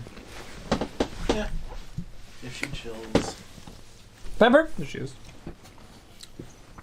Little pet. We got a guest on the stream. Old Pep. Meow meow. I'm gonna say something. Pepper's so unique. She has a Marge Simpson meow. It's a very. It's braces. Lisa needs braces. I've been practicing that one for years. Marge Simpson is like, I don't know how the voice actress who does her voice. It's unreal. It's her lungs or her vocal cords must be fucked. Lisa needs braces. Dental plan. Nick rolled. Yeah, that's right, Rumple. Pancake. Hiki, will you do more of these skits like you do in the sweary videos? The sweary videos are skit light, I would say. Did I have a skit? Oh, are you talking about the cartoon things? The stills? Oh, yeah. Oh, sure. Hey, Peps, it's me. Wave. Wave to me. Wait for them shekels. Yeah, Pepper's still kind of a baby. She's not used to being on camera. She is very riled up, like, all the time. She has fun, though. She's like a really, really fun cat. And she plays fetch, which is cool. Oh, yeah. Mm-hmm. Yeah, she does. I'm leash training her right now so she can go outside because she likes running outside. Like anytime you open a door, she dashes out and doesn't know what to do while she's out there. But I've got a little harness so she can go outside on walks with us. So we're training her to go on walks. And eventually she'll be more of an indoor-outdoor cat. But I have so many strays over in my area that I don't want her to get feline AIDS. I'm looking at yet, okay? She's not even a year old, but yes, she's spoiled. Oh yeah. Pet. Julia Kavner's recent March voice is painful. I haven't seen the latest seasons of Simpsons. It's been like 10 years since I've actually sat down to watch new stuff. I always just end up watching the old stuff. Same thing with Futurama. Like, I watched like the same 3 seasons over and over again, and then they've got movies and they had a new season, and Never caught I up. never saw the new season at all. I loved. Okay, there's a game that I wish would have came to backwards compatibility. The Simpsons game ruled. There's a Katamari level where you're Homer and you like roll up all this food and just get really big. And there's like an Okami reference, and there's a future, like at the very last level, you fight Fry and Bender because like Matt Groening is the last boss, and he starts like drawing all of his creations, and you fight, I think, Zoidberg, Bender, and Fry. That was a treat. Pepper, you're being so good. Yeah, she's being good. I'll let her stay. Usually she goes back to where my capture card is and knocks out all the cables, so I'm very nervous. Here, Mirk, you take Pep. Come here, Pep. Old Pep. I got an old cat icon in there, so that will stay, but I'll have to get a Pepper going in there too. Pepper doesn't really have many defining features besides her socks. Yeah, little white socks. Huzzah, 93 points. We got the present, a little lollipop. She wants to jump down, I think. There's another Epstein connection. Please don't tell me Matt Groening. Oh. I'll give him a pass. The stream Pepper do it. No. I mean, I'm on a Windows operating system right now, and Bill Gates was definitely on that island. Oh no. I'm playing an Xbox. Nope. I can't disavow everyone who was on fucking Epstein Island, all right? Then I wouldn't be able to do anything. I disavow the children. All right. She's right under you. I want to get her out of here. I think she's going to be sniffing a little bit. Okay. Maybe. She going to be good? Yeah, give her the boot. Here, the boot. Okay. She'll just run back and get caught up in all these cables. Yeah, she was wanting to head back there. Yeah. Hey. We're on a pepper hunt. Come on, baby. The Simpsons game devs are the same devs as Dead Space. No wonder it was so good. The devs of Dead Space have formed their own studio, and they got a new like space horror game coming out. And then they also have there's a Dead Space remake, but it's not the same members from what I remember, or at least not the same director. Oh, the one that's coming out? Yeah, I mean, I'll play it. I love Dead Space, but I am interested, but it seems like the first one still holds up. I don't know what they could possibly improve upon it, so... I made a little Dead Space video on my channel, and I played that on, not the Series X, but I played it on the Xbox One, and it's still great. Yeah. Like, they up-resed everything. It's got great loading times. It really doesn't need much improvement. I'm afraid, like, what they will try and improve is making it more like an RPG, like Dead Space 3. Mm-hmm. Where you grind for materials and shit, and I hope that is not the case. Like, every game I play you have to collect 1,000 materials, and so they can have like little $1, $2 microtransactions. Yeah. Just buy little bundles so you don't have to grind for it. Everyone loves Dead Space 2 the most. I think the first is more of my speed. I don't really like the vocal Isaac. I hate verbal diarrhea, protags, and horror. Yeah. All he does is just swear at every little thing that's moving. Like, my dead wife, my dead wife. Like, okay, I get it. That's why Mandy was so good, because Nick Cage... He didn't say anything. Nick Cage has been contracted at least 7 movies where he said less than 10 lines. I think like one of the only lines he says is "Cheddar Goblin." Like, that's like one of the only things he said in Mandy. But in that Five Nights at Freddy's movie, Willy's Wonderland, he doesn't say shit. Ghosts of the Prisoners of Ghostland, he just says, "They blew up my testicle." That's like one of the only lines he says in that. Yeah, Nick Cage rules. That, but really, there's something to that. I mean, the less lines, the better in horror. And I think that was one of my main criticisms of the medium. It just didn't shut up.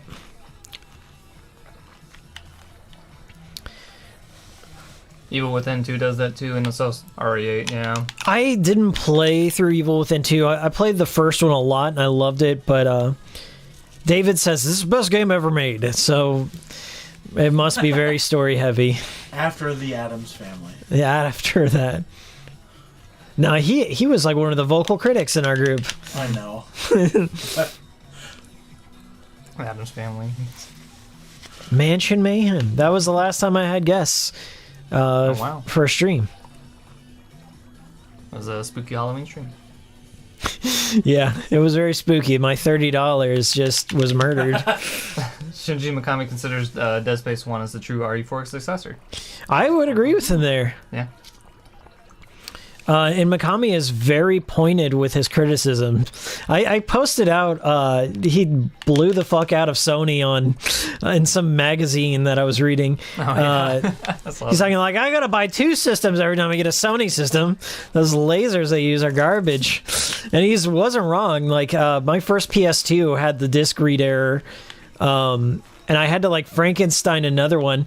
My friend had a dead PS2 or something, but for a different reason. I was like, do you mind if I just take the lens out of that? They're like, I don't care. I'm just using it as a paperweight now. Actually, they were using it not as a paperweight, but as a doorstop. Their PS2, I was like, what is that PS2 doing? They're like, oh, my PS2 is dead. I was like, do you mind if I just get the lens out of that? And they're like, go for it. So I swapped out the disk drive, and that PS2 lasted a long time.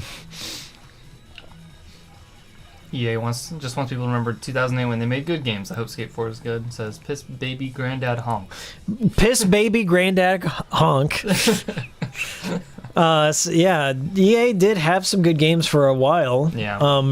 But I think they kind of contracted their business to be more, I don't know, sports and pay to win shit. Did EA made Road Rash? Oh yeah, they did. They also made Mutant League Football, which is a classic. That's one of the only sports games I really enjoy. NBA Jam. NBA Jam, NBA Street, yeah. I like those. I didn't play any of. I played the first Street and liked it. Yeah, the NBA, like the Street series ruled. But then they kind of got more like, oh, okay, we got the official Madden license and shit, so and FIFA, so I don't think they have FIFA anymore. I think that was something that got changed this year. They couldn't afford it because they're like, how about you give us $1 billion? And they're like, nah. Which I agree with EA on that stance. I ain't paying you $1 billion. No. Even though they probably still would make profit. FIFA is even more popular than Madden. Because all the third world people, that's all they live for is soccer. We're the third world now. Didn't you hear? America's on fire. I mean, kind of. Yeah. It feels like we're the third world and we're just LARPing. Ghostwire Tokyo. Yeah, that is still an exclusive to the PS4 and 5. And then they have an exclusivity deal for a year. And then I think Microsoft fully owns Bethesda, which owns Tango Gameworks, which is the developer, Mikami's company. But it seems like Mikami might retire soon. I'm getting that vibe from him.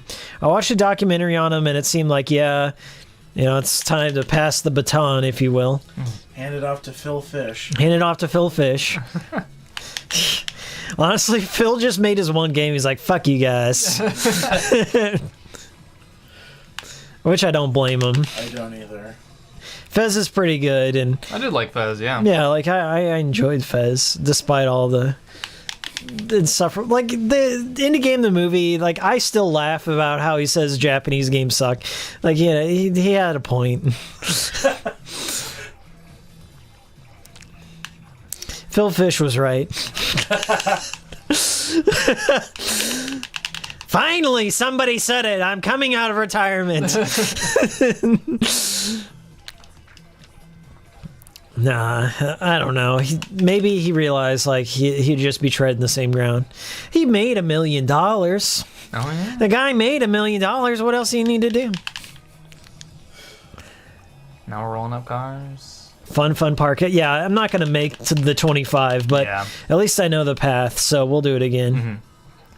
Yeah, sometimes it just takes the one go to figure out like where all the best stuff you can pick up is. Sometimes I just like get so caught up in the smaller stage, like, oh, I'm having fun, but like now I'm a medium size and I need to be going for medium stuff. Yeah.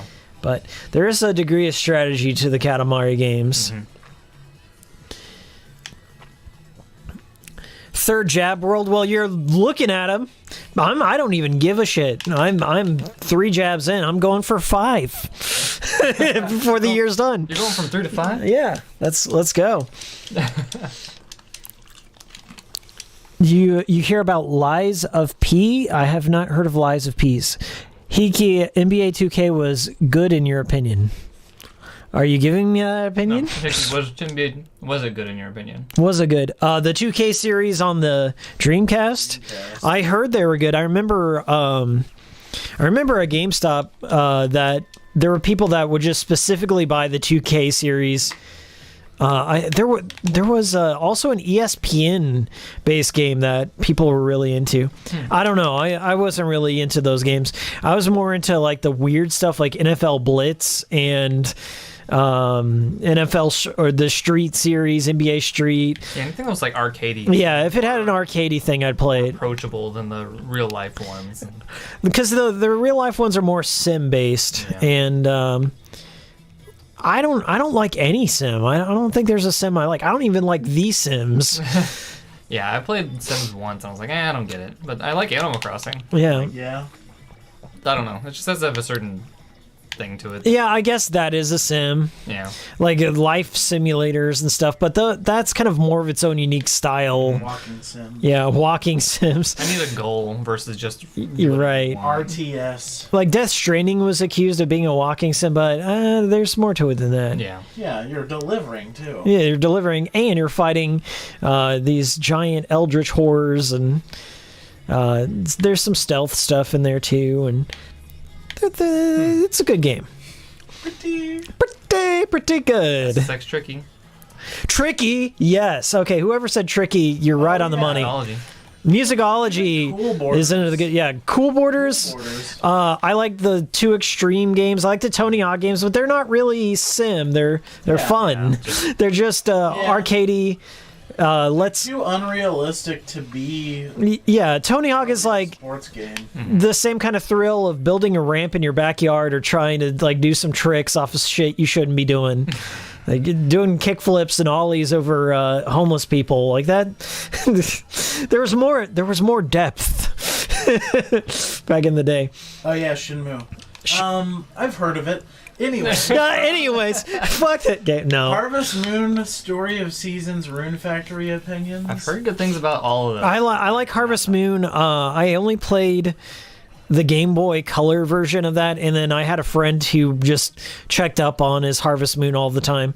I played the Super Nintendo one. Yeah, I guess there's another Stardew Valley and stuff. Like I respect it for what it is, but for me, I like games with finish lines and like Minecraft and stuff. Like I played it hardcore when it first came out. Like I was a beta tester, believe it or not. But I fall off of those games because I run out of things I want to accomplish. Yep. And I guess it's for people that are more like, okay, I've done this. Now let's see how I can make this more efficient. Or let's build a railroad. Let's do this other stuff. For me, a cute house or whatever. Yeah. I like it when something like lays out goals for me to do. Same. I like more structure in my games, I guess. As I'm playing Katamari. I mean, there's goals. You have structure. Yeah. You have a time limit and you have a goal to make this. Right, there is. This has more structure than a lot of the games people are into now, but there are people that play Roblox and make their own games. Like I bought Dreams and I never played it, where you can make your own game. I mean, I'm more of I guess a curator, if you will. Like I play a lot of people's shit and then try and filter out what's good. And they're creators and then they're critics. I guess I follow the critic. I'm the do nothing kind of guy, right? I just trash on people's dreams all the time. I try not to, okay? I really do, because I feel bad even when I say this is shitty. You know how hard it was for me to make that Deadly Premonition 2 video? I hated making that. Because I spent the whole time like, oh man, I really wanted this game to be great. Kid, I think we're just doing Katamari. Do you want me to play something else? Let's play Deadly Premonition. Oh, do you want me to run that? I already showed it off. There's a video if you want to see what it runs like on Series X. It's called The Versatility of the Xbox Series X. It's on my channel. I did, yeah, let me die. I saw you. Yeah, if you want to see that, I do have some footage of me playing DP on the Series X. It's the definitive version now because it has no load times. That's really the only major improvement. It has auto HDR, That's pretty cool. but that's every game on backwards compatibility in Series X, even if it doesn't implement it. Cool places look on this. Yeah, it looks very crisp.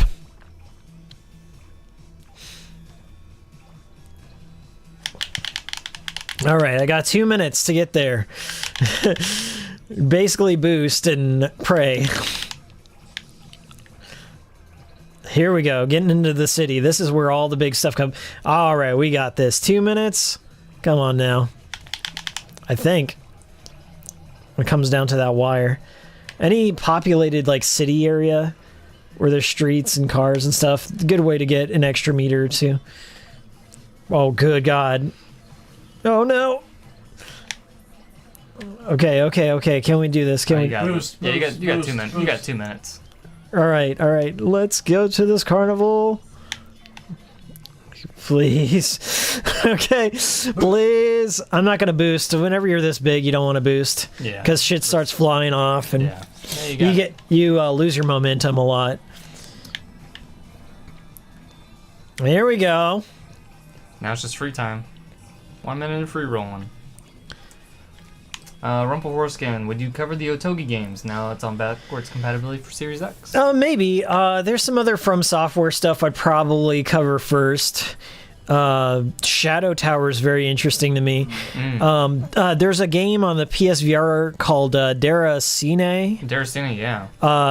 Just, that ties into Bloodborne and stuff like that. I think from what my buddy was saying, like he played through the Deracine, played through it, and apparently after he like played it and like did some research on it, Miyazaki kind of regrets adding sort of Bloodborne nods. Oh, yeah. To the game. He's like, I just wanted nods. I didn't want direct references, and now people are looking too much into it. So I think it's supposed to be a standalone thing with Bloodborne nods, but people are like, oh, and they're gonna do that no matter what. That's the thing. Like, right.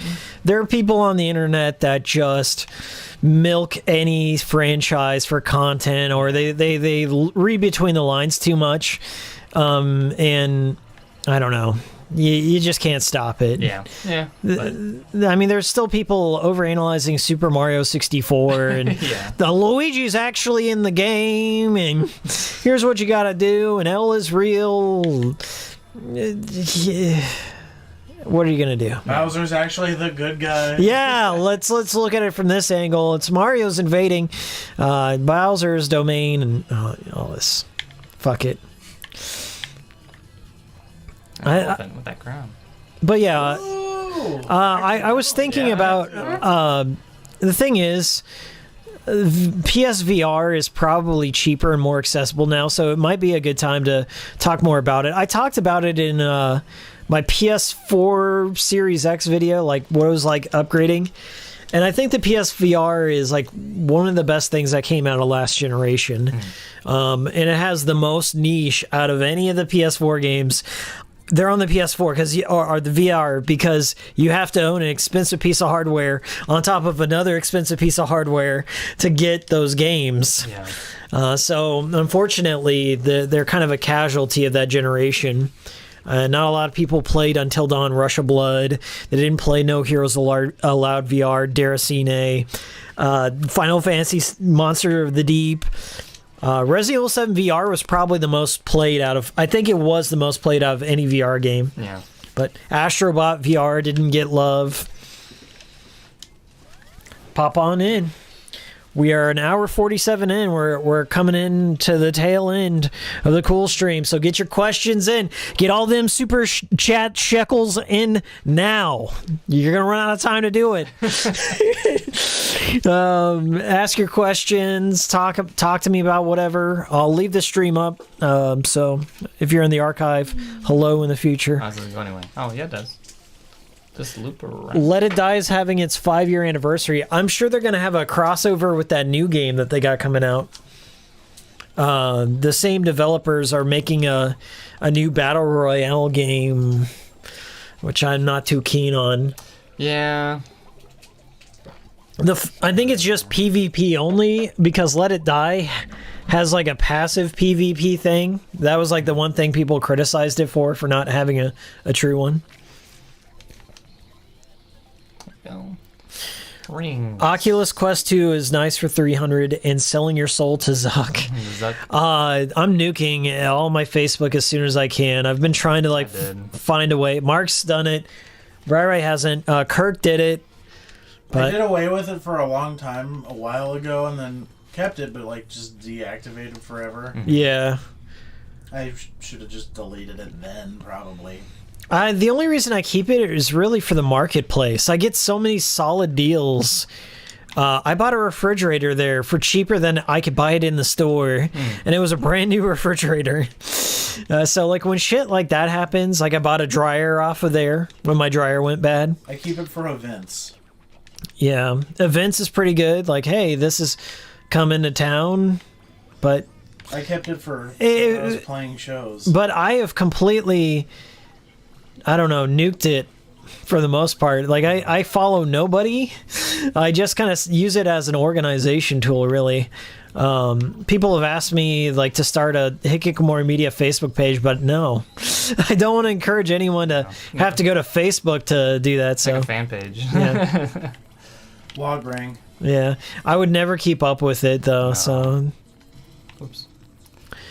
Jeremy Ski question: did you guys play Ready to Rumble boxing on the Dreamcast? Sure did. Yeah. I played it, yeah. I played the GameCube one, I think. I think I played it on PS1. I played the version with Michael Jackson as an unlockable character. What, really? Yeah, Michael Jackson was contracted with Sega to appear in 3 games. He appears in Space Channel 5. Oh, yeah. He appears in Ready to Rumble and something else. Maybe Moonwalker, right?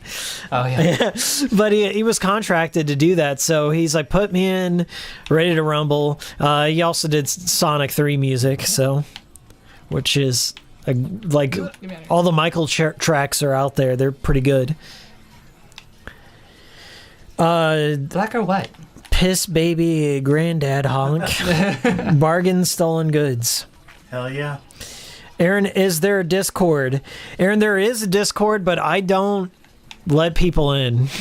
The same people that have been in my Discord has been there since the beginning.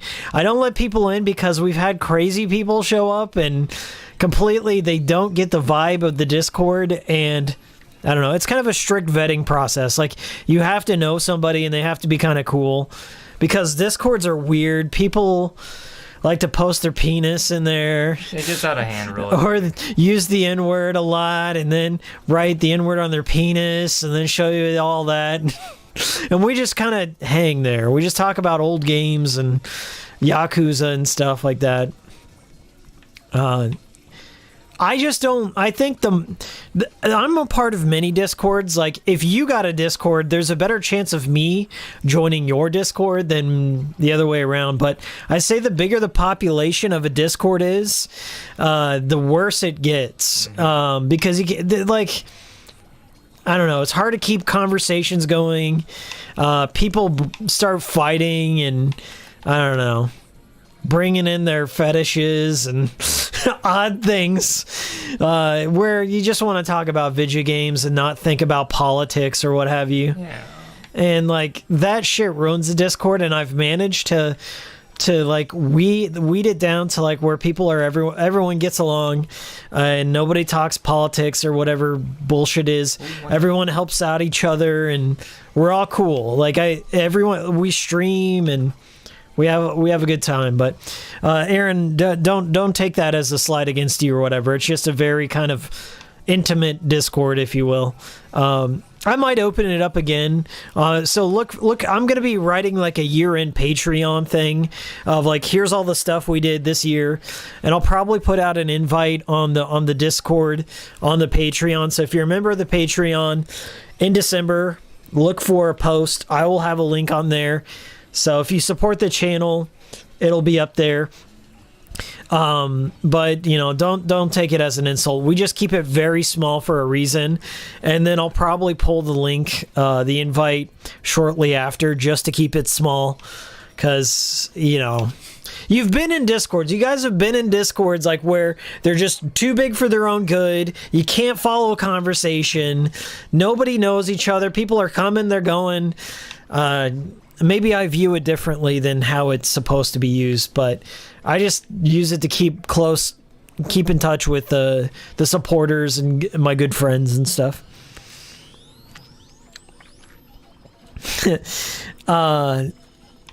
Smayboy79, did you see what they did to Cowboy Bebop? Don't bring this stream down.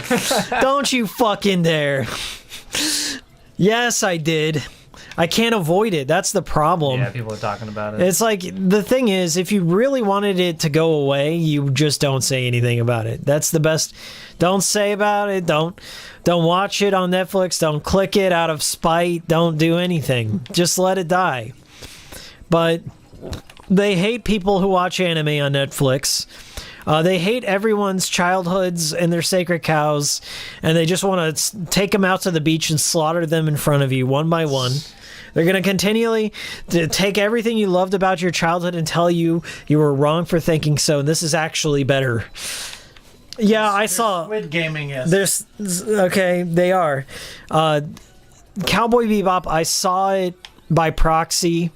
This website I was on was streaming it, so I saw an episode. And, I mean, like, I wasn't surprised. It's not good. There's things I like about it. I like the casting for Jet. The guy who plays Jet Black is pretty good. I think, like everyone else, that Cho is like way too old to be playing Spike.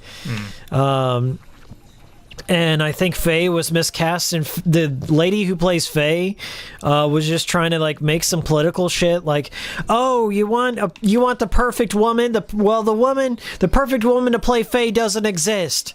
Okay, a woman with these dimensions doesn't exist. Sorry for not being perfect. And then she just went on this tirade. I'm like, just fucking stop. Just let people are going to be angry no matter what. Even if you had like triple D tits and the perfect Faye dimensions, somebody out there would still be talking some shit. Yeah. But now you're throwing fuel on the fire. Anyway, they had Ein in there. Like, Ein's fine. You're gonna have, it's a dog, whatever. And even he tweeted about the misogyny. But like, even beyond the casting problems, like just the pacing of it's all messed up. Like, they start using music from the series at odd points that don't really match the scene. Lots and lots of green screen, lots of digital shit, and the action scenes are super slow. The way they cut them is they like linger on the scene, and you see them. It's almost like an episode of Power Rangers, like where they hold on the camera and you just see them telegraphing every punch. And yeah, I only watched like 1.5 episodes, and I'm like, I don't need to see anything else. I really don't. Just makes you want to watch the actual. I hope they never get the rights to Big O. Oh, yeah. I hope they never get the rights to Samurai Champloo. Vampire Hunter D. Oh, what they did to Alucard in Castlevania. I still have nightmares. I still have nightmares. They fuck him in the butt. Okay, that's what there's a whole scene where you see Alucard getting anally penetrated by two twin brother and a twin sister. I'm like, why did this need to be in here? The Netflix treatment, they call that. The old Netflix, they're putting on the glove and you hear the snap. Hey buddy, I heard you like One Piece. Snap. I heard you like Naruto. Snap. The Netflix treatment's coming for it one by one. Gotta get all 1,000 episodes of One Piece. Yeah. Netflix treatment. torture. Oh, did they make? Somebody made a cut of Netflix Cowboy Bebop with Seinfeld. Maybe that would be better. Casting Mickey Rourke as Batao in the live-action standalone comic. Listen, I liked the live-action Ghost in the Shell. I felt out of all the anime adaptations, that one is pretty okay. Now, obviously, it's not going to be as good as the anime. Never is. And I feel like the Cowboy Bebop thing is going to like put Akira back on the table, because they've been talking about Akira for years. With who, Leo DiCaprio? Yeah, like there was going to be a New York version of Akira, and I'm like, that is one thing that is specific to Japanese culture, and I'll have you know, it has to deal with Hiroshima, and if you are going to do this, you're going to get it all wrong because there's all the symbolism that's missing. I'm on Xbox 360s right now. Yeah, all those Xbox models there. That's pretty cool. What about the Disney Plus version of Grave of the Firefly? Oh no! Please don't. Oh god. I really don't. I think they deliberately make controversial stuff that like it's cynical. It's cynical and cold. And I think Red Letter Media, they recently put out a Ghostbusters video, but Mike put out a really great point about how modern media is very cynical and sarcastic, and there's like no genuine like spirit or heart behind things because everything has to be like mocked, if you will. Yeah. Like, oh, look how silly and ridiculous we are in this live action anime, and how all these things would be treated with respect and sincerity, like in the actual anime. Like, yes, these are things that exist within this world. No, we don't have to make backhanded compliments or jokes about it. Or we don't have to like rely so much on nostalgia to compensate for not having a good story. Like, we make something original, and I feel that. Yeah, I mean, it's hard to say that originality is dead. A lot of it is. But, I mean, remake, remember this, remember that. And it's sickening to a point. Like, it just makes you... lazy. It's lazy, and it just, like, robs you... It's inherently uncreative. Yeah. I mean, like, you go off... It's like tracing, you know? I guess... Many Saints of Newark. Many Saints of Newark, it was horrible. And I'd rather let Come on, look, it's The Sopranos. The thing is, like... Get it? It's Soprano reference here. It's training, like, a whole generation not to let go of things. Like, it's natural to let things die and series, like, you know, just fall off. Like Star Wars is probably the most famous example of this, but... if we just had the original trilogy and nothing else, it would still be lauded as like one of the best sci-fis ever and respected, and it wouldn't be like in your face as much and like constantly weird you out. Like, I used to like Star Wars growing up. I thought it was interesting, and the original trilogy, and then, you know, the prequel stuff started happening, and oh boy. And then that is why devs hate the companies. And it never stopped ever since then. Like, it's just always been a fixture. And then you have to hear the John Williams theme song all the time, and references pop up in other things, and now it's supposed to be part of the cultural zeitgeist. And I mean, to a certain extent, I guess we owe No More Heroes to Star Wars in some respect, but you also got Spaceballs. That's what Suda says, is like whenever he's asked, like, where did you get your inspiration for No More Heroes and the lightsaber? He's like, Spaceballs. I'm like, I'll accept that. But, I mean, it seems like we just, everything we love is just destined to be like a beautiful Katamari. Like a hollow specter that somewhat resembles the thing you love, but it's also cynical and laden with DLC. Yes, musicology. Alucard got buck broken big time.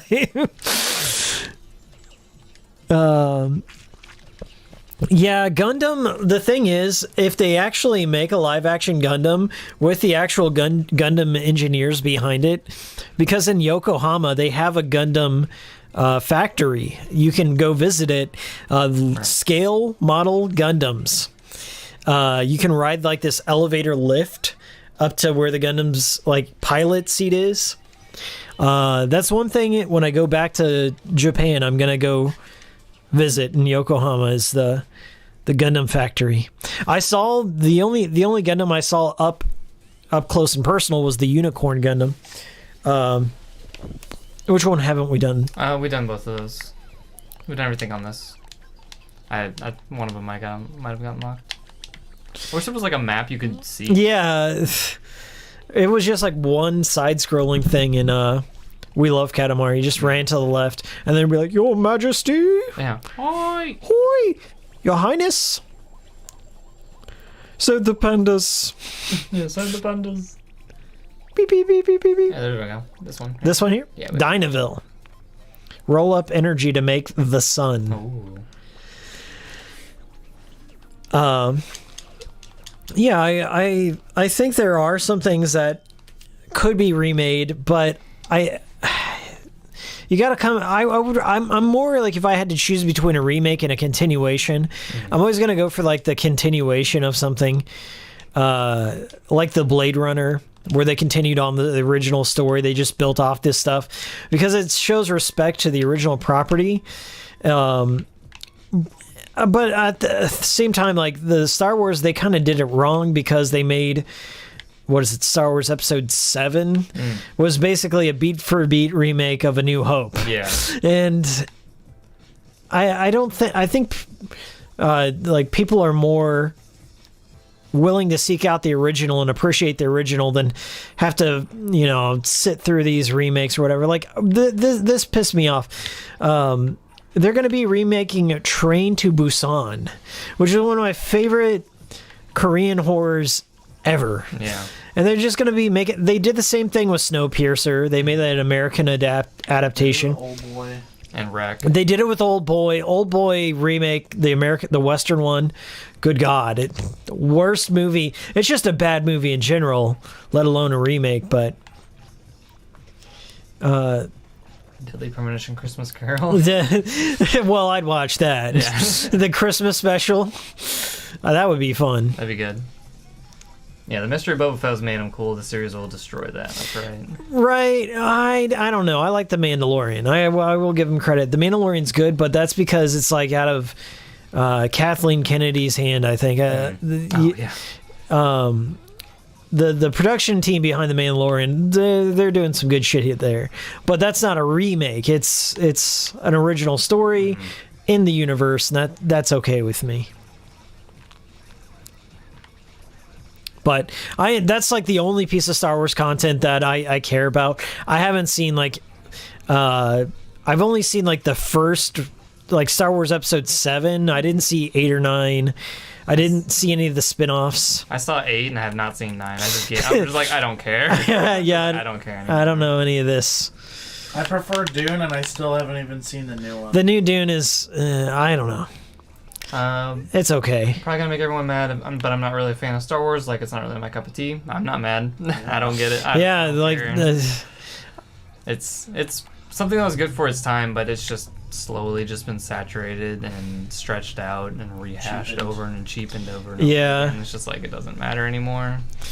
They did the same thing with Star Trek too with the remake. They just Red Letter Media has a fantastic, like, if you want to see something that's been absolutely squandered, like the potential for a series that's been squandered and completely just like misfired in terms of like getting the characters right. Red Letter Media has like this whole series on the Picard TV show. Oh my God. That's so good. And have you seen I Saw the Devil yet? I Saw the Devil. Yeah, I saw the Devil was great. I've been watching a lot of Korean films. I watched all of Bong Joon-ho's films. Like I've been a fan of Bong Joon-ho's like way before Parasite. Like The Host is like one of my favorite movies, Memories of Murder. But Mother, yes. Memories of Murder might be my favorite still. There's this movie called Peppermint Candy, which was pretty good. I'm good, thank you. But yeah, I'm watching a lot of Korean stuff. That's kind of like a whole film market that's, I think, untapped and unspoiled, if you will. Maybe Squid Game might be responsible for westernizing some of that shit in the near future. Like I'm very hesitant to watch Squid Game season 2 because one was decent, but it seems like two's gonna be like what Train to Peninsula was to Train to Busan. Peninsula is like one of the worst sequels to any movie ever. If you guys seen Train to Busan, perfect horror movie. Peninsula, worst follow-up. And that director, he has a new show out on Netflix called something Hellbound. And I watched that and I fell asleep during it. There's some cool stuff in there, but it's not as good as Train to Busan. But Hellbound is about these quote-unquote angels appear to you and tell you the exact date and time when you're gonna die. So it could be like you're going to die 10 minutes from now, or you're dying 3 days from now, or maybe 20 years from now. So are the angels Shinigami, but Korean? Yeah, they're like Shinigami, but they kind of, like, you get a premonition, and the premonition tells you, like, this is when you're going to die. And then, like, when it happens, these big-ass gorilla-looking angels come out, and they just pummel you to death. So the whole show is about, like, people coping with this fact and trying to make sense of it. And like the premise itself is based off an old webcomic, and I haven't read that, but they're localizing that in January. But you know, it's worth watching, but there's some slow parts to it. I'm curious to see where it goes, but there's some parts where I'm like, this is kind of dumb, and I can't get into those without spoiling it. But I would say out of all the Korean stuff out there, Squid Game's probably the best in terms of what's been pushed. Really good. Yes. Did you end up finishing that? No. You should. Musicology says Squid Game is the worst Ultimate Survivor kaiji. Squid Game's the worst Battle Royale. Squid Game's the worst Danganronpa. Squid Game's the worst... it says anybody like Hunger Games. Anyone like Hunger Games? I saw half of the first movie. Jennifer I was Lawrence. I had in my internship when I was doing my teaching internship, they required me to read the first Hunger Games to my class. So my first memory of Hunger Games was reading to inner city students, and they're like,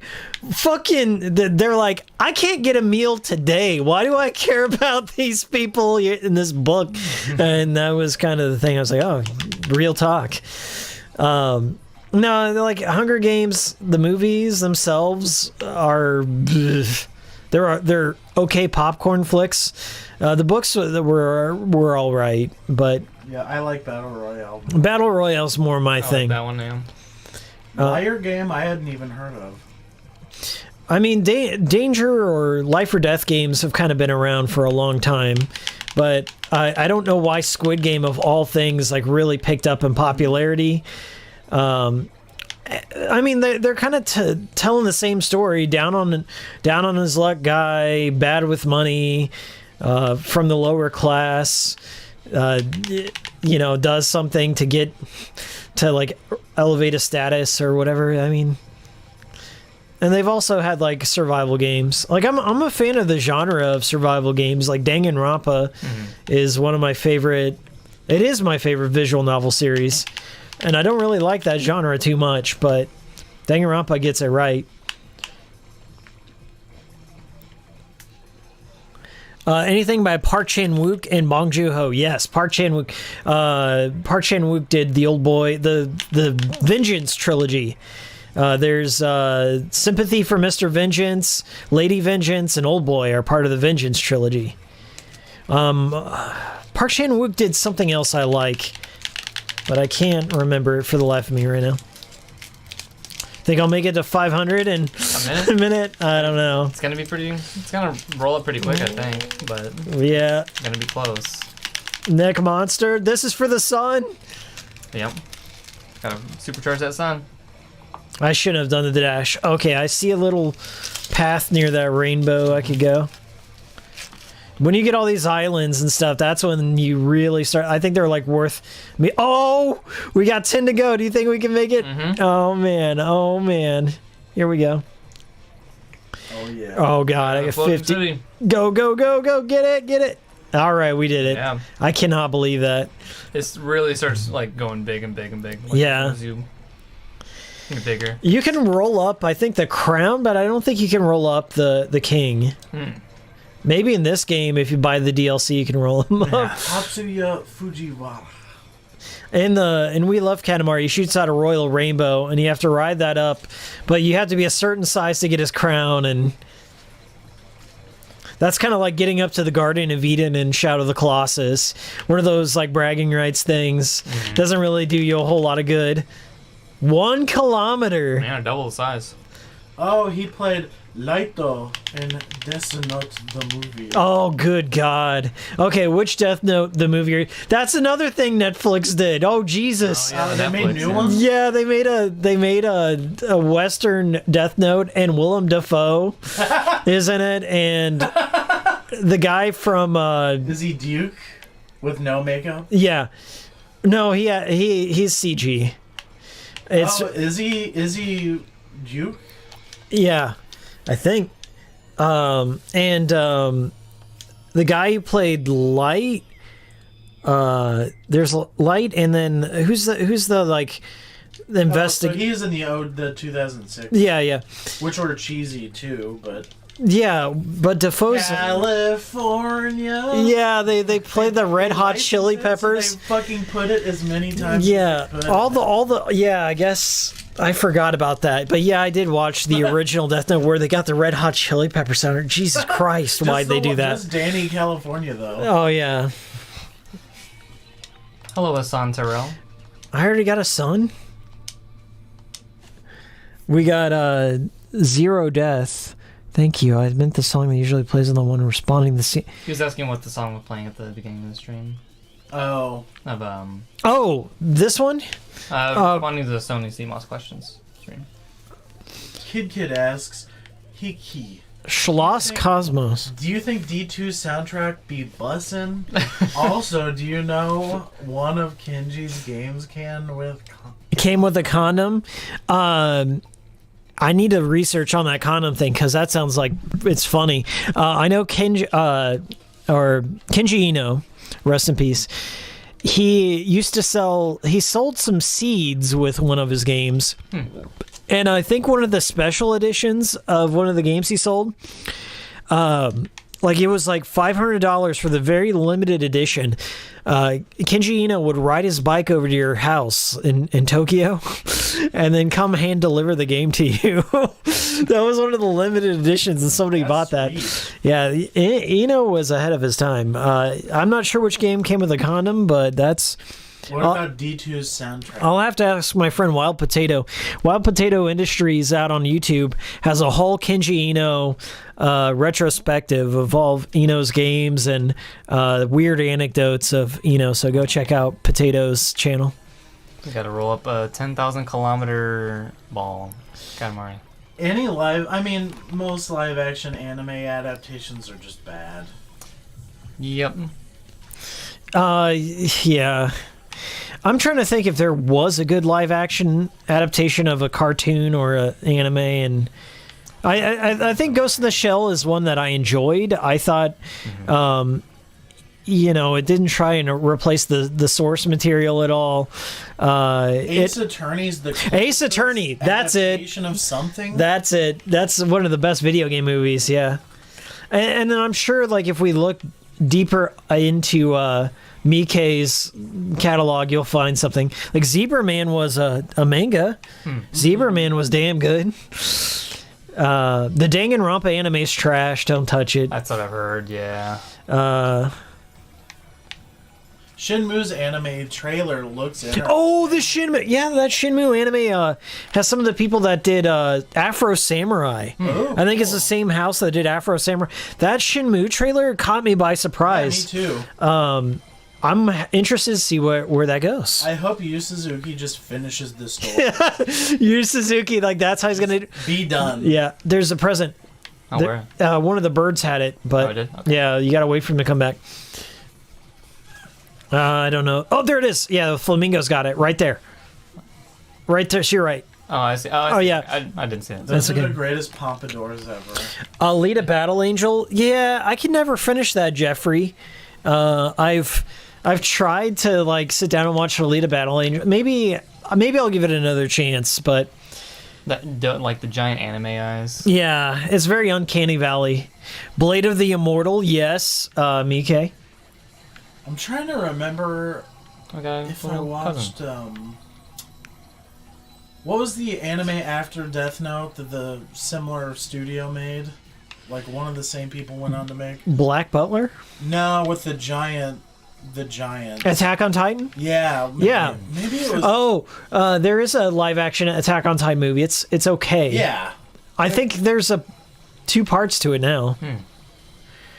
I mean, for that, Oh yeah, Uzumaki. yeah. If you're gonna use CG, I think that's almost cheating. Like that's.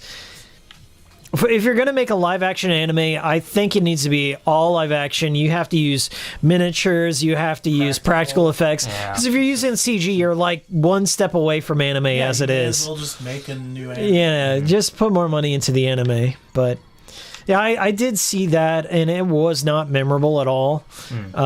That's Tokyo Ghoul. Tokyo Ghoul. Master Chief Snake's act.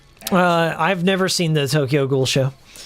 I like the name. When it comes to like me and anime, I'm more slice of life. I like Welcome to the NHK. Tokyo Godfathers. Yes, I love Tokyo. Godfathers is good.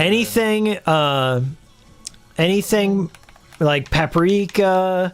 And then what was that series he did? One of my favorite series of all time. Hold on. Not Ergo Proxy. Paradox. What is it called? Paradox something? No. I'll think about it. The same guy who did that. Did it Ergo Proxy? Not Ergo Proxy. It was something Paradox.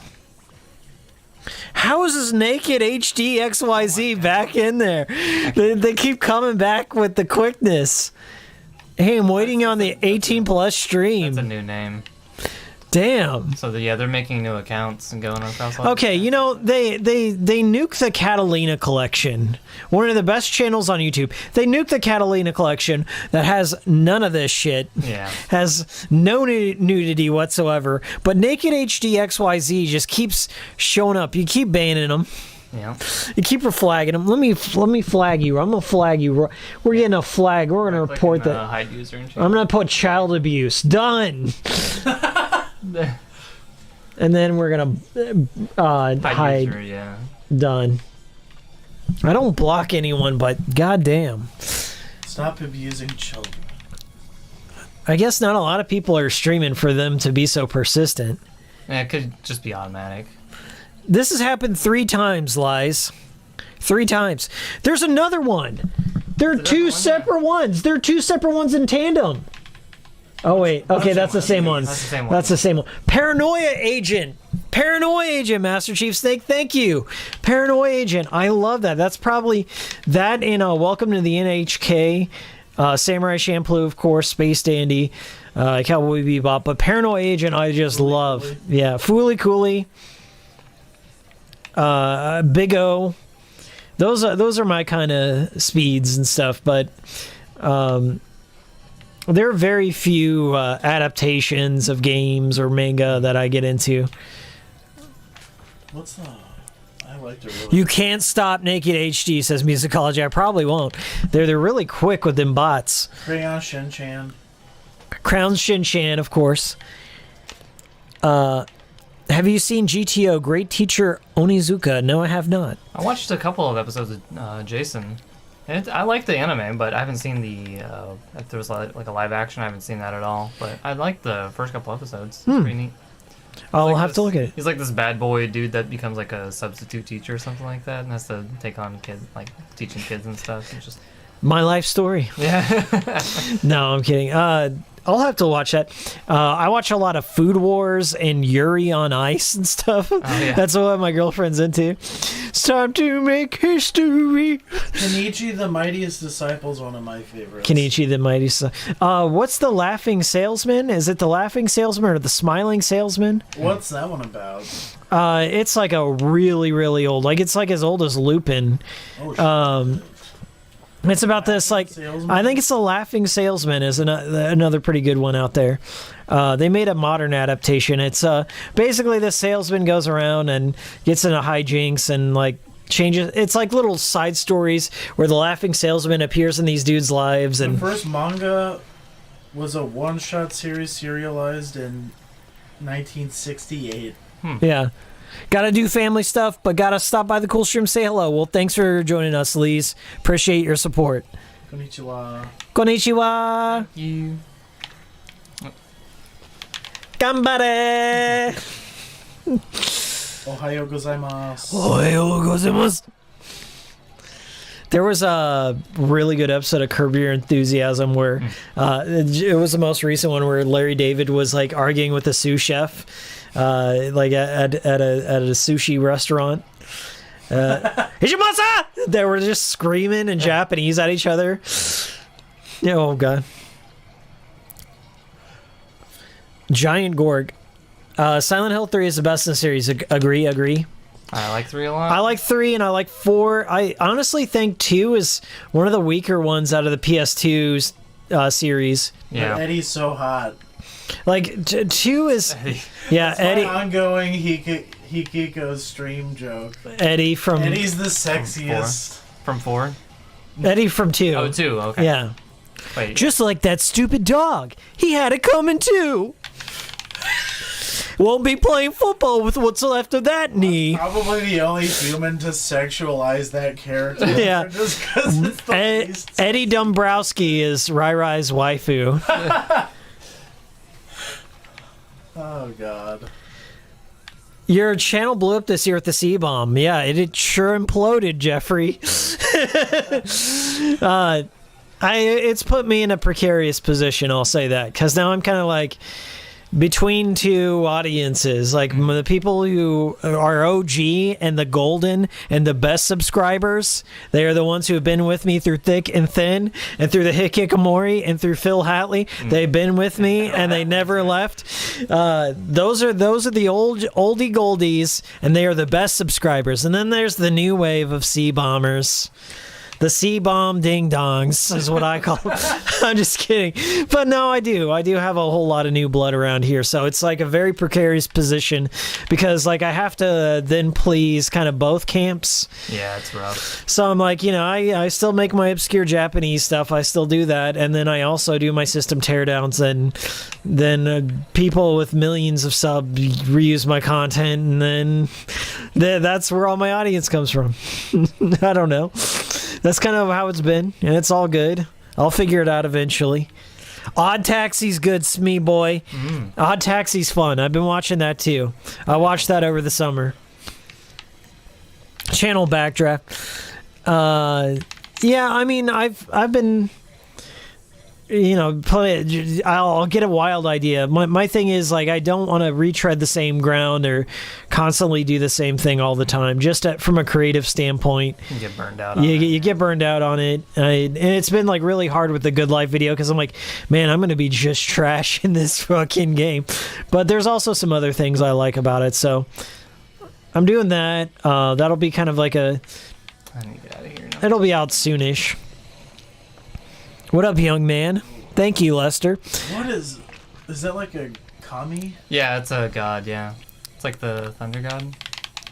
10,000 kilometers? He says we're going to space. So And you have 7 minutes. Yeah, it'll be fine. hopefully you can nail that. Yeah, we'll be fine. That seems like in-game stuff there. Yeah, it 10,000 does, yeah. kilometers, dude.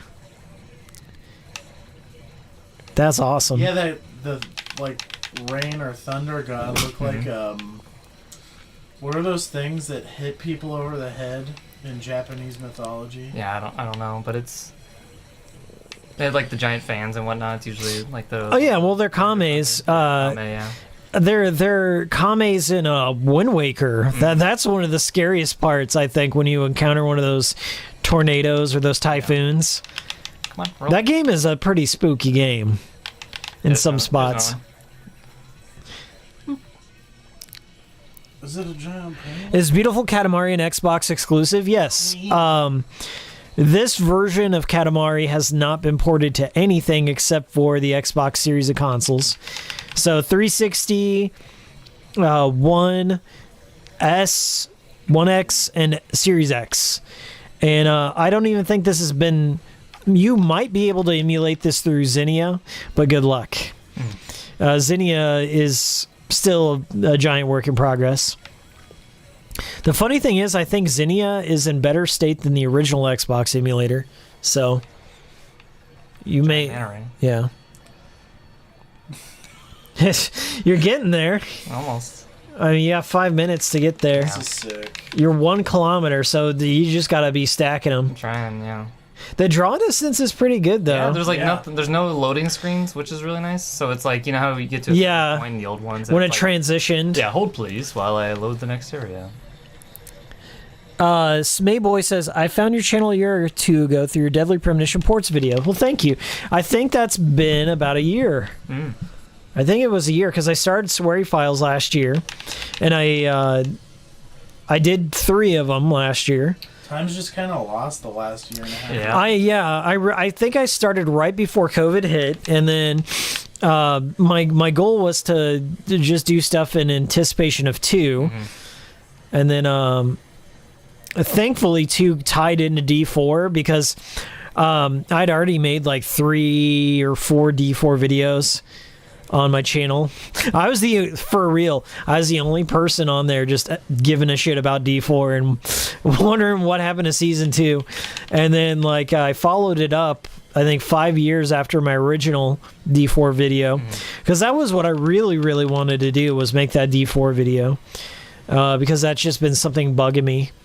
But thankfully, Deadly Premonition 2 tied into D4 a little bit. Little nod, yeah. So, kind of helped clear up some things. So, thanks for being here. Mario, I am doing a Good Life video. It's going to be from the perspective of a backer. I funded part of the game.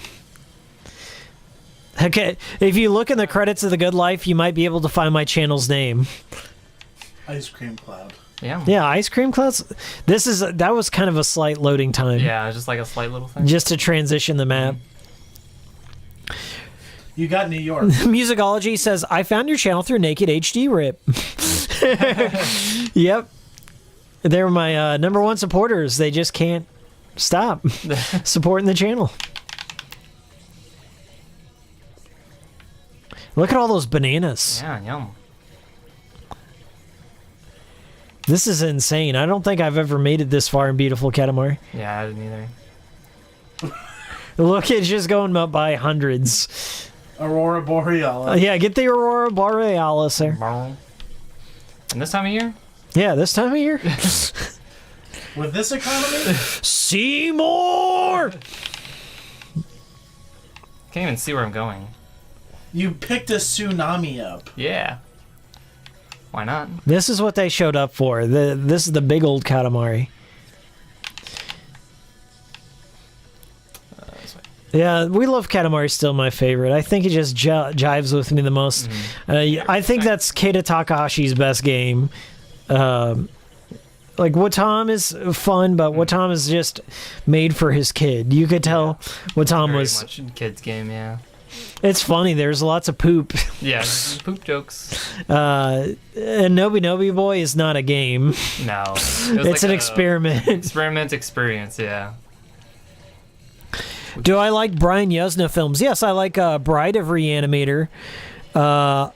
Jeffrey, I also like Faust.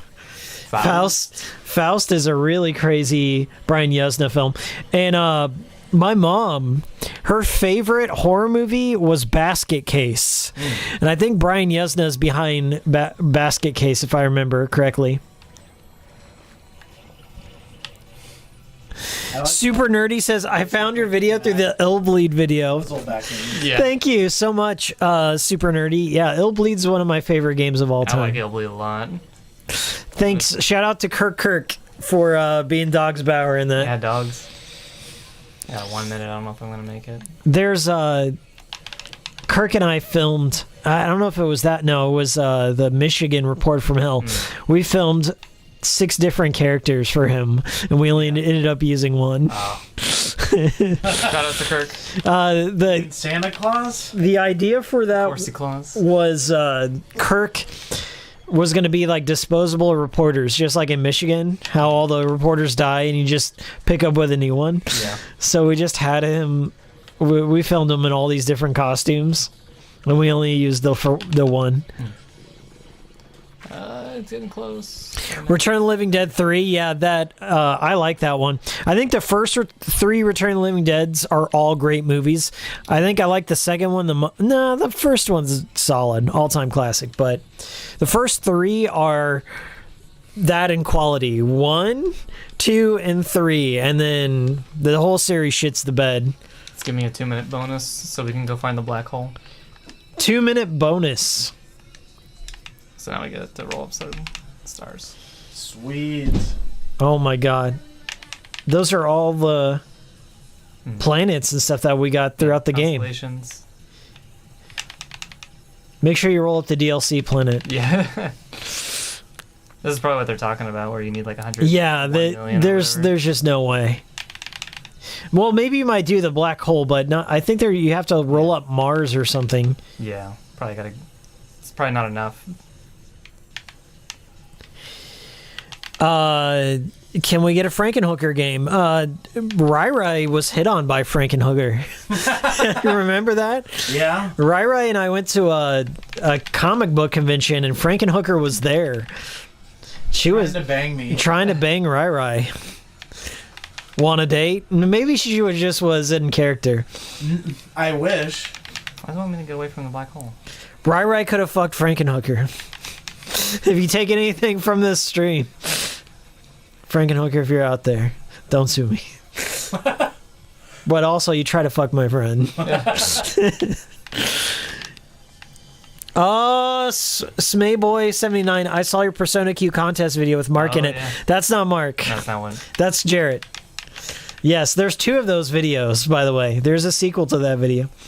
That Persona Q video was a real-life contest that Atlas, or was it Atlas? I think Atlas, yeah. Yeah, Atlas was running that on their Facebook page.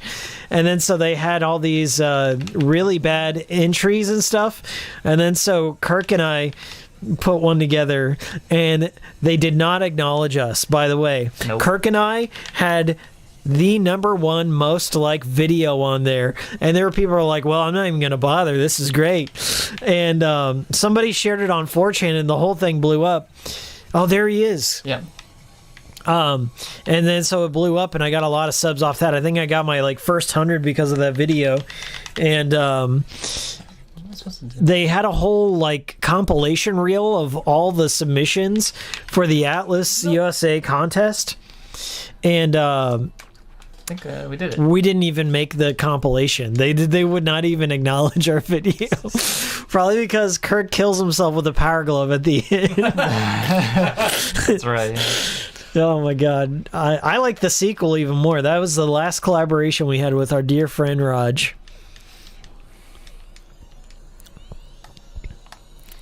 Raj had the funniest accent ever. Raj was a legend. Yeah. Absolute legend. Well, I think that might have been the game. Yeah. They stole the entire plot from We Love Katamari, and all the ideas were ripped off We Love Katamari, except the DLC idea. That was original.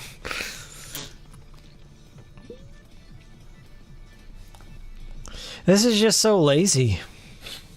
I think they took advantage of the hardware for sure. Mm-hmm. There was, you could build bigger than ever Katamaris, but I haven't played Katamari forever, so I'll have to try that out sometime. Oh, the miso one. Miso cousin. You got Ichijo, the strawberry. Beautiful. We love Katamari is like the origin story of the king of all cosmos. And it has like the whole family in it, including Grandpa.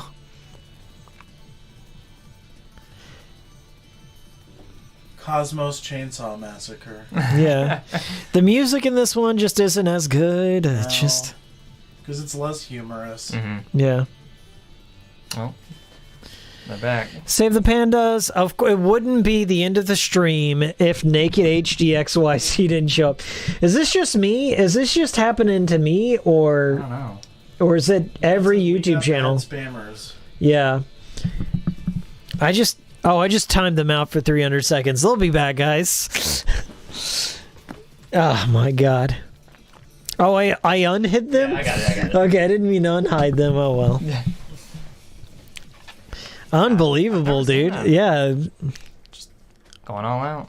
Well, all right. That was our cool stream. We beat the game. I wasn't expecting to beat the game, but we got Rai Rai in the back. You got anything you want to plug, Rai Rai?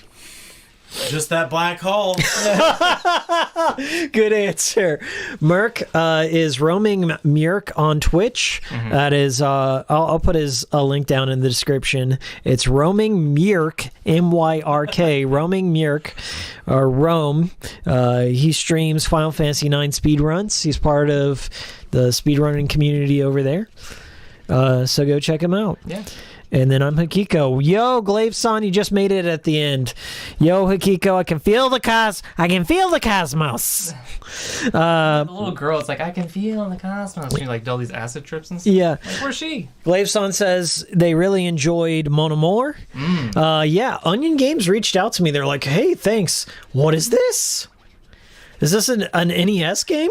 Here we go. Whoa. Oh, you unlocked a game? You want to do A it? platform? Yeah, let's see what it is. It's a shooting game.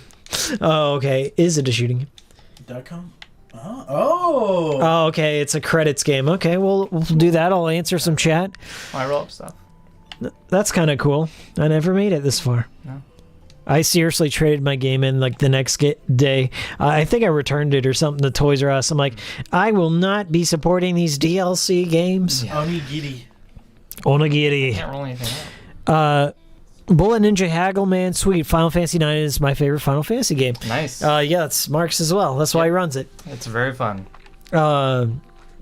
There's rumors right now that there's going to be a remake of Final Fantasy IX. Yeah. Get the stuff off of that? Which is interesting that 9 got one before 8. Yeah. Which I think 9 is perfect as is. 8 could use a little work here and there, but I love 8. Yeah.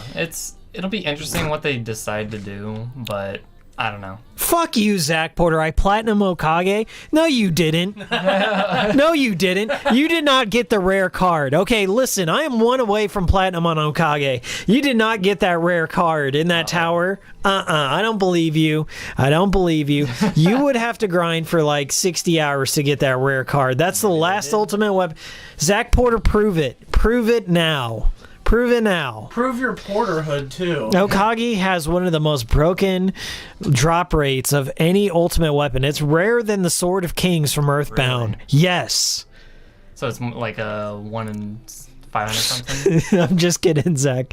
But that's crazy if you did. Any tips? Before we leave, Zach Porter, give me a tip, because that is the last thing I have in Okage Shadow King to get that card. Maybe just pray. That's what it'll tell me, because I've read everything. I cannot get that card to drop. Final Fantasy VIII is 90210 with summon monsters. Fuck you, Spoonie. Little Spoonie coming in here. Final Fantasy VIII is great. It's got the best soundtrack in the series. It has like a more contemporary world, which I think Final Fantasy 15 capitalized on. Like, I like that. I like that there was a more of a modern approach to it.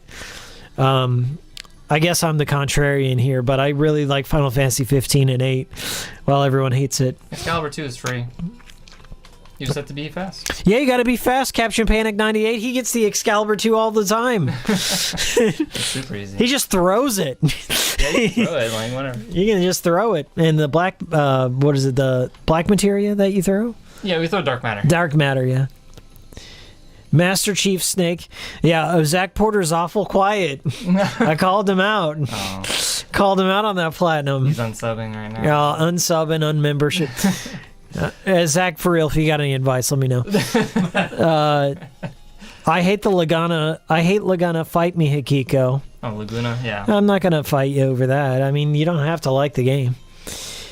You aren't wrong for liking 15. I think it's a good game. I love it. I will come out and say that I had a great time. The DLC is what it is. People complain that the story's convoluted, but I like. Shoot them. Oh, you can shoot those? Oh, and you make it smaller. I was like sitting here like, Oh, that's really neat. What is that? Oh my god. It's like, what am I supposed to do? And you get more ammo, and I get little bulldogs. That's neat.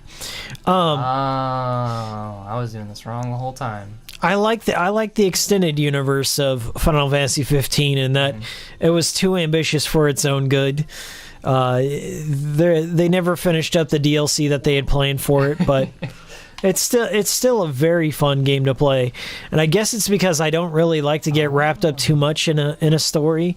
I just really like the exploration of the world, but there's some good shit in there. Zach Porter says, just keep at it. It took me 30 plus tries. Only 30 tries? Dang. 30 plus hours, maybe. Cranky guy. All right. I think when you fire, You it uses you them. eventually lose something. Yeah, it's because if I fire too much, I think if you miss. You shrink the guys, whatever you got. Oops. You're sacrificing a bit of your Katamari to use it as ammo. Yeah. I didn't notice that. Can I retry? 30 seconds left. Oh, cranky guys. Maybe that's what becomes your ammo, the Yeah, what do you most roll up? recent Yeah, thing. Yeah. I don't know if they have higher damage or I don't whatever. either. Cranky guy. And you. I noticed in the credits they did not credit Keita Takahashi one time. Oh, really? Not at all. Oh, shit. Is that the last Oh, cousin? maybe. Yeah, you have to probably be big enough to roll it up or something. Oh, I see. Gotcha. That's lame. The Moon Remix RPG Fishing, Macaption Panic, that's a terrible one. Getting all the fish or beating the fishing quest because like you have to wait an entire day to do it again. Or be out at the very right time of day to it's messed up. Good shit, kid. Thank you for joining everyone. Yeah, thanks for stopping by. Hikiko.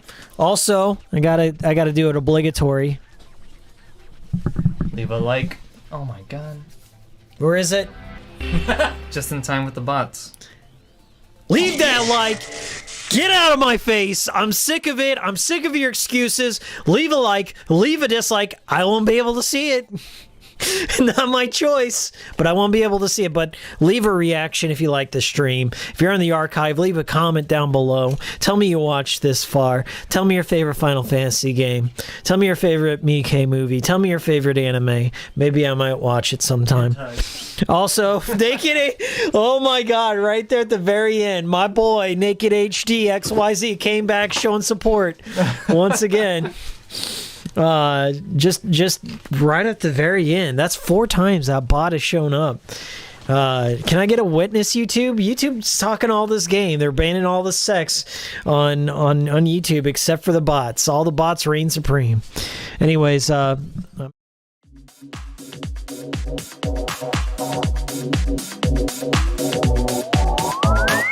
憧れのビューティフォースタイル